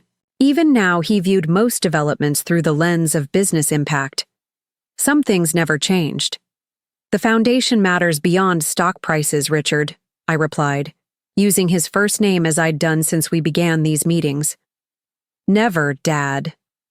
Or Father. Those titles belong to John Chen in my heart. But no longer the formal Mr. Blackwood either. Of course, he acknowledged. The accessibility initiative is admirable. Margaret has expressed interest in joining the Foundation's board if you're amenable. The offer surprised me. Margaret had maintained a more distant relationship than Richard, our interactions largely limited to professional correspondence. I'd welcome her participation, I said carefully. Her connections in the medical community would be valuable. Richard nodded, seeming pleased. She'll be glad to hear it. He hesitated, then added, Andrew told me about his engagement, and that he's invited you to the wedding. Yes. I studied Richard's expression, trying to gauge his reaction. It felt right to accept. It will raise questions, he said, ever practical. About your attendance, about your connection to the family. I'm aware. Richard set down his cutlery, his expression more serious than usual. Perhaps it's time to address those questions directly. What do you mean? I asked cautiously. I've been considering my legacy recently, he said, his voice taking on an uncharacteristic reflective quality. Not just Blackwood Pharmaceuticals, but my personal legacy, the choices I've made, the people I've harmed along the way. I remained silent, allowing him to continue. The heart attack changed my perspective more than I initially admitted, he went on. When you believe you might die, you see your life with uncomfortable clarity. I saw a man who prioritized appearance over substance, reputation over integrity, business success over family well-being. This level of self-reflection was unprecedented from Richard Blackwood. I leaned forward slightly, intrigued despite myself. I've drafted an amendment to my will and family trust, he continued, formally acknowledging you as my daughter and including you as a beneficiary. The statement hung between us, monumental in its implications. After a lifetime of non-recognition, followed by 2 years of cautious acknowledgement, Richard was offering official status as his daughter. Why now? I asked. Because it's long overdue, he replied simply. And because you've earned recognition on your own terms, with your own name and accomplishments. I'm not offering you anything you need anymore, just what should have been yours. All along. I took a sip of water, gathering my thoughts. And the family? Andrew, Margaret? How do they feel about this? Andrew suggested it, Richard said, surprising me further. Margaret agrees it's appropriate. The family legacy belongs to all my children, not just those whose existence was convenient for me to acknowledge. The bitterness I'd once harbored toward this man had faded over time, replaced by a complex mix of emotions I couldn't quite name. Not forgiveness exactly, but something adjacent, a recognition of his humanity, flaws, and all. I'll need time to think about this, I said finally. Richard nodded. Of course. There's no rush. He paused, then added, Whatever you decide, I want you to know that I'm proud of what you've accomplished, Eliza. The foundation, the therapy, protocol, you've created something meaningful from a situation I handled unconscionably. The acknowledgement, so long withheld, affected me more than I'd expected. Thank you for saying that. As we finished our meal, conversation shifted to safer topics. Research developments, the upcoming FDA decision, Andrew's leadership at the company. Yet the weight of Richard's offer remained, a turning point I wasn't yet sure how to navigate. He wants to formally acknowledge you as his daughter. Dr. Winters, my therapist, repeated carefully. After all this time? I nodded, settling deeper into the familiar couch of her office. 2 years of weekly sessions had helped me process the seismic shifts in my identity and relationships, creating space to rebuild on steadier ground. And your initial reaction was? She prompted. Conflicted, I admitted. Part of me thinks it's too little, too late. Another part recognizes that this matters, legally and symbolically. And a small surprising part feels validated somehow. Dr. Winters nodded thoughtfully. The child who was never acknowledged finally receiving recognition. But I'm not that child anymore, I countered. I've built an identity separate from the Blackwoods. Taking his name, even legally, feels like a step backward. Is that what he's asking? That you take his name? I shook my head. No, nothing like that. just formal recognition in legal documents, a place in the family trust, acknowledgement of biological reality. "And what would formal recognition mean to you?" she asked, getting to the heart of the matter as always. I considered the question. Closure, maybe. Completion of a circle that began when I married into the family without knowing I was already part of it. "It sounds like you're not saying no to the offer." "I'm not," I admitted. "But I'm not saying yes either, at least not yet." Dr. Winters smiled slightly. "That's progress, Eliza. 2 years ago, you would have rejected any overture from Richard immediately." 2 years ago, I was still angry all the time, I acknowledged. Angry about the lies, about the lost years, about everything that might have been different if the truth had been known from the beginning. And now? Now I understand that what happened shaped who I am today. The research I'm passionate about, the foundation we've created. None of that would exist if my life had taken a different path. I paused, formulating thoughts that had been evolving for months. I can't say I'm grateful for the pain, but I'm grateful for what grew from it. As the session concluded, Dr. Winters offered a final observation. "Consider what accepting Richard's acknowledgement would mean for your future, not just your past. Sometimes closing one door allows us to open others more fully." Her words stayed with me as I left the office, walking through Boston's vibrant spring afternoon. Cherry blossoms drifted on the breeze, a reminder of nature's cycles of death and renewal. My phone buzzed with a text from Maya. "FDA meeting confirmed for next Thursday. Dr. Iyer says to clear your calendar." Another step forward for ChenNet therapy. Another opportunity to transform my personal struggle into help for others facing similar challenges. Whatever decision I made about Richard's offer, my work, my purpose, remained clear and unchanged.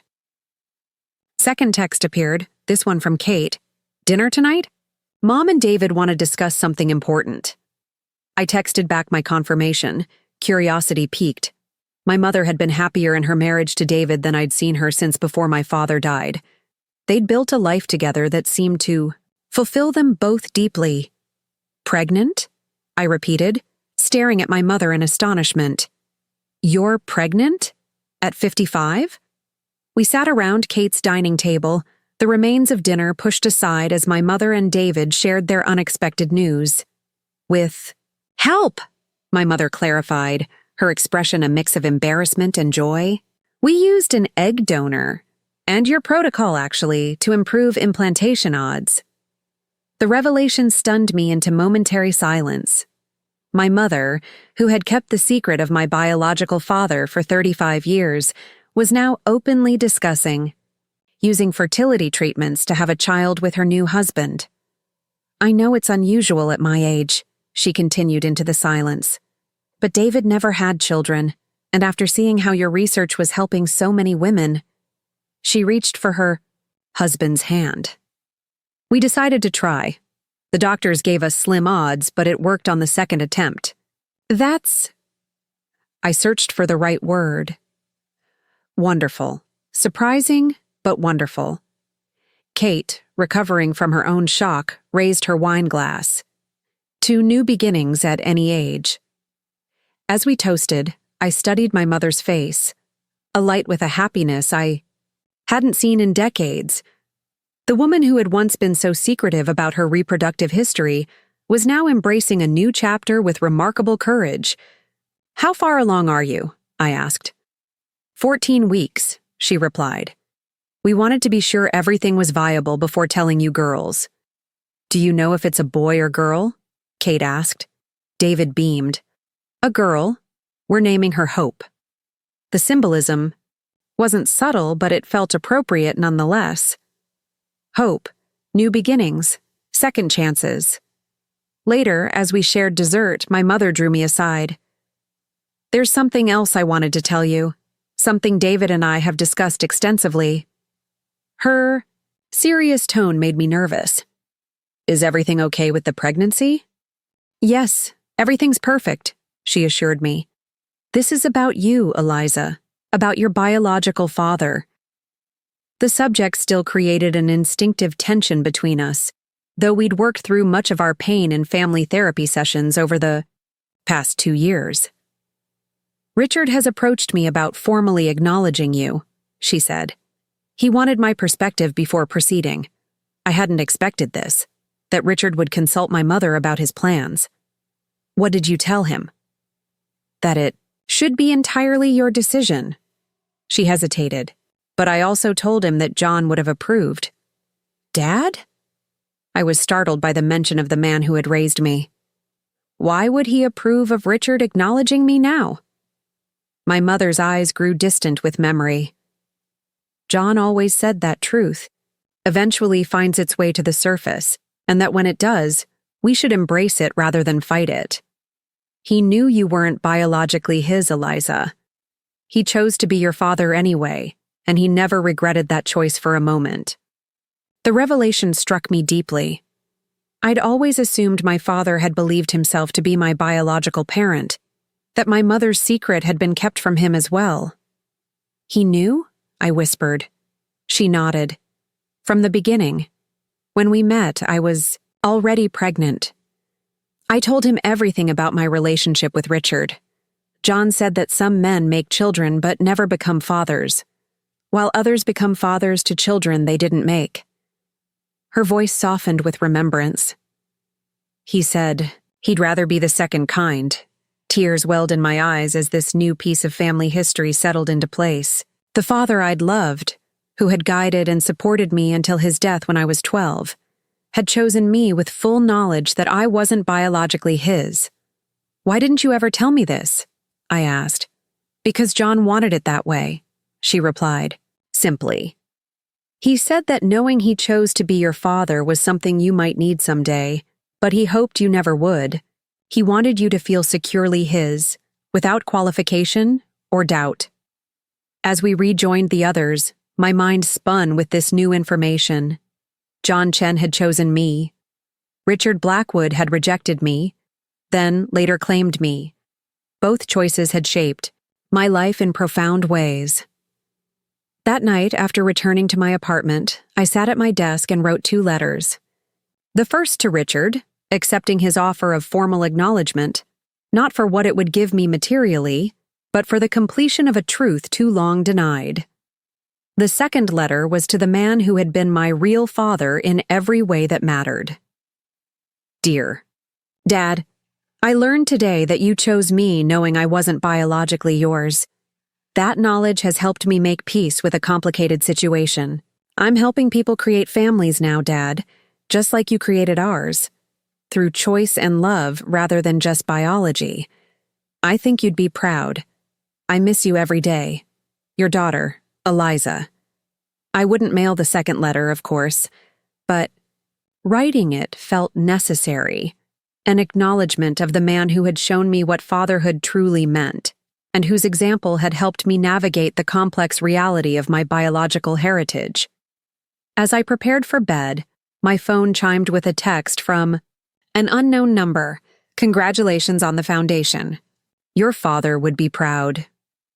M.B. Margaret Blackwood, reaching out directly for the first time. Not mentioning which father she meant, perhaps deliberately. I smiled as I set my phone aside. Perhaps some questions didn't need definitive answers. Perhaps some identities could encompass contradictions. Perhaps some families could be both biological and chosen, both broken and healing. 2 years ago, my in-laws had disowned me for being barren, a cruel irony given that I carried their blood all along. Now that same family was gradually acknowledging me not just as a genetic relation, but as a person of value. Not because I had produced an heir, but because of who I had become in spite of, or perhaps because of, their rejection. Life's greatest twists rarely lead where we expect. Sometimes they lead somewhere better. 5 years to the day after the doctor's call that changed everything, I stood on a stage in Stockholm, accepting the Lasker Award for my contributions to reproductive medicine. GenNet therapy had helped. Thousands of women conceive, And the Chen Fertility Foundation now operated in 12 countries, providing treatments to those who couldn't otherwise afford them. In the audience sat an unlikely collection of people united by complicated threads of biology, choice, and reconciliation. Kate and her husband James, my mother with David and their 4-year-old daughter Hope, Richard and Margaret Blackwood, and Andrew with Lydia and their 2-year-old son James, conceived naturally without the complications that had plagued Andrew and me. This award honors not just scientific advancement, but the human story behind it, I concluded my acceptance speech. Our greatest breakthroughs often emerge from our deepest struggles. What once seemed like endings sometimes become unexpected beginnings. At the reception afterward, Richard approached, leaning more heavily on his cane than he had 6 months ago. At 72, his health was declining again, though he fought it with characteristic determination. "Congratulations, Eliza," he said, genuine pride evident in his voice. "The Blackwood Foundation is honored to continue funding your work."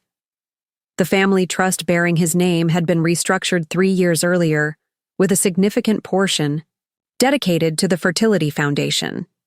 His formal acknowledgement of me as his daughter had made headlines briefly, then faded into acceptance. One more complicated family story in a world full of them. "Thank you for being here," I replied, meaning, our relationship would never be simple, but it had evolved into something neither of us could have imagined 5 years ago. A tentative peace built on truth rather than expectation. Later, as champagne flowed and conversations blended around I found myself standing with Andrew by the windows overlooking Stockholm's glittering waters. "Did you ever imagine we'd end up here?" he asked, echoing my thoughts. "All of us together, celebrating something that came from our greatest pain?" I shook my head. "Never. But I wouldn't change it now, even if I could." "Nor would I," he agreed. "Though I might have preferred we learn the truth differently." I watched Lydia across the room, laughing with Kate as little James toddled between them. "We can't change how the truth found us. Only what we built from it." Andrew nodded thoughtfully. "Dad asked me something interesting recently. He wondered if, knowing everything, you would choose to accept him as your father." The question caught me off guard. "What did you tell him?" "That he should ask you himself." Andrew smiled slightly. "But that in my observation, you've already made your choice. You've taken what was valuable from all your fathers, John's selfless love, Richard's determination, even my grandfather's scientific curiosity, and created something entirely your own." His insight touched me deeply.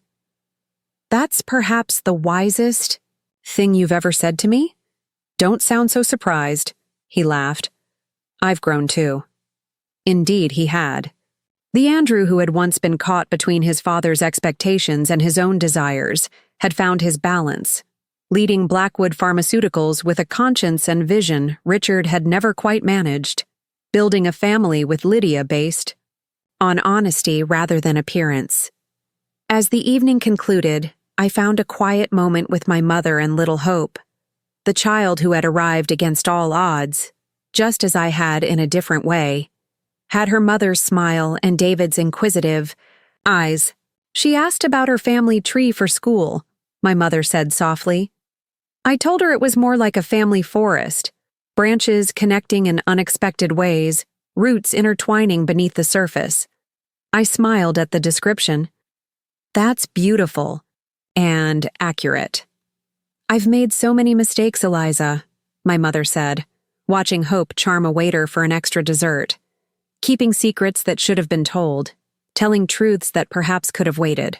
"But seeing you tonight, what you've accomplished, who you've become, I must have done something right along the way." I took her hand, the last remnants of old resentments finally fading. "You gave me life, twice. Once when I was born, and again when you raised me to be strong enough to rebuild after everything fell apart." Later that night, in my hotel room, I opened a small wooden box I'd carried with me from Boston. Inside lay 2 items: the divorce decree that had ended my marriage to Andrew, and a faded photograph of John Chen holding me as a baby, his face alight with a father's unequivocal love.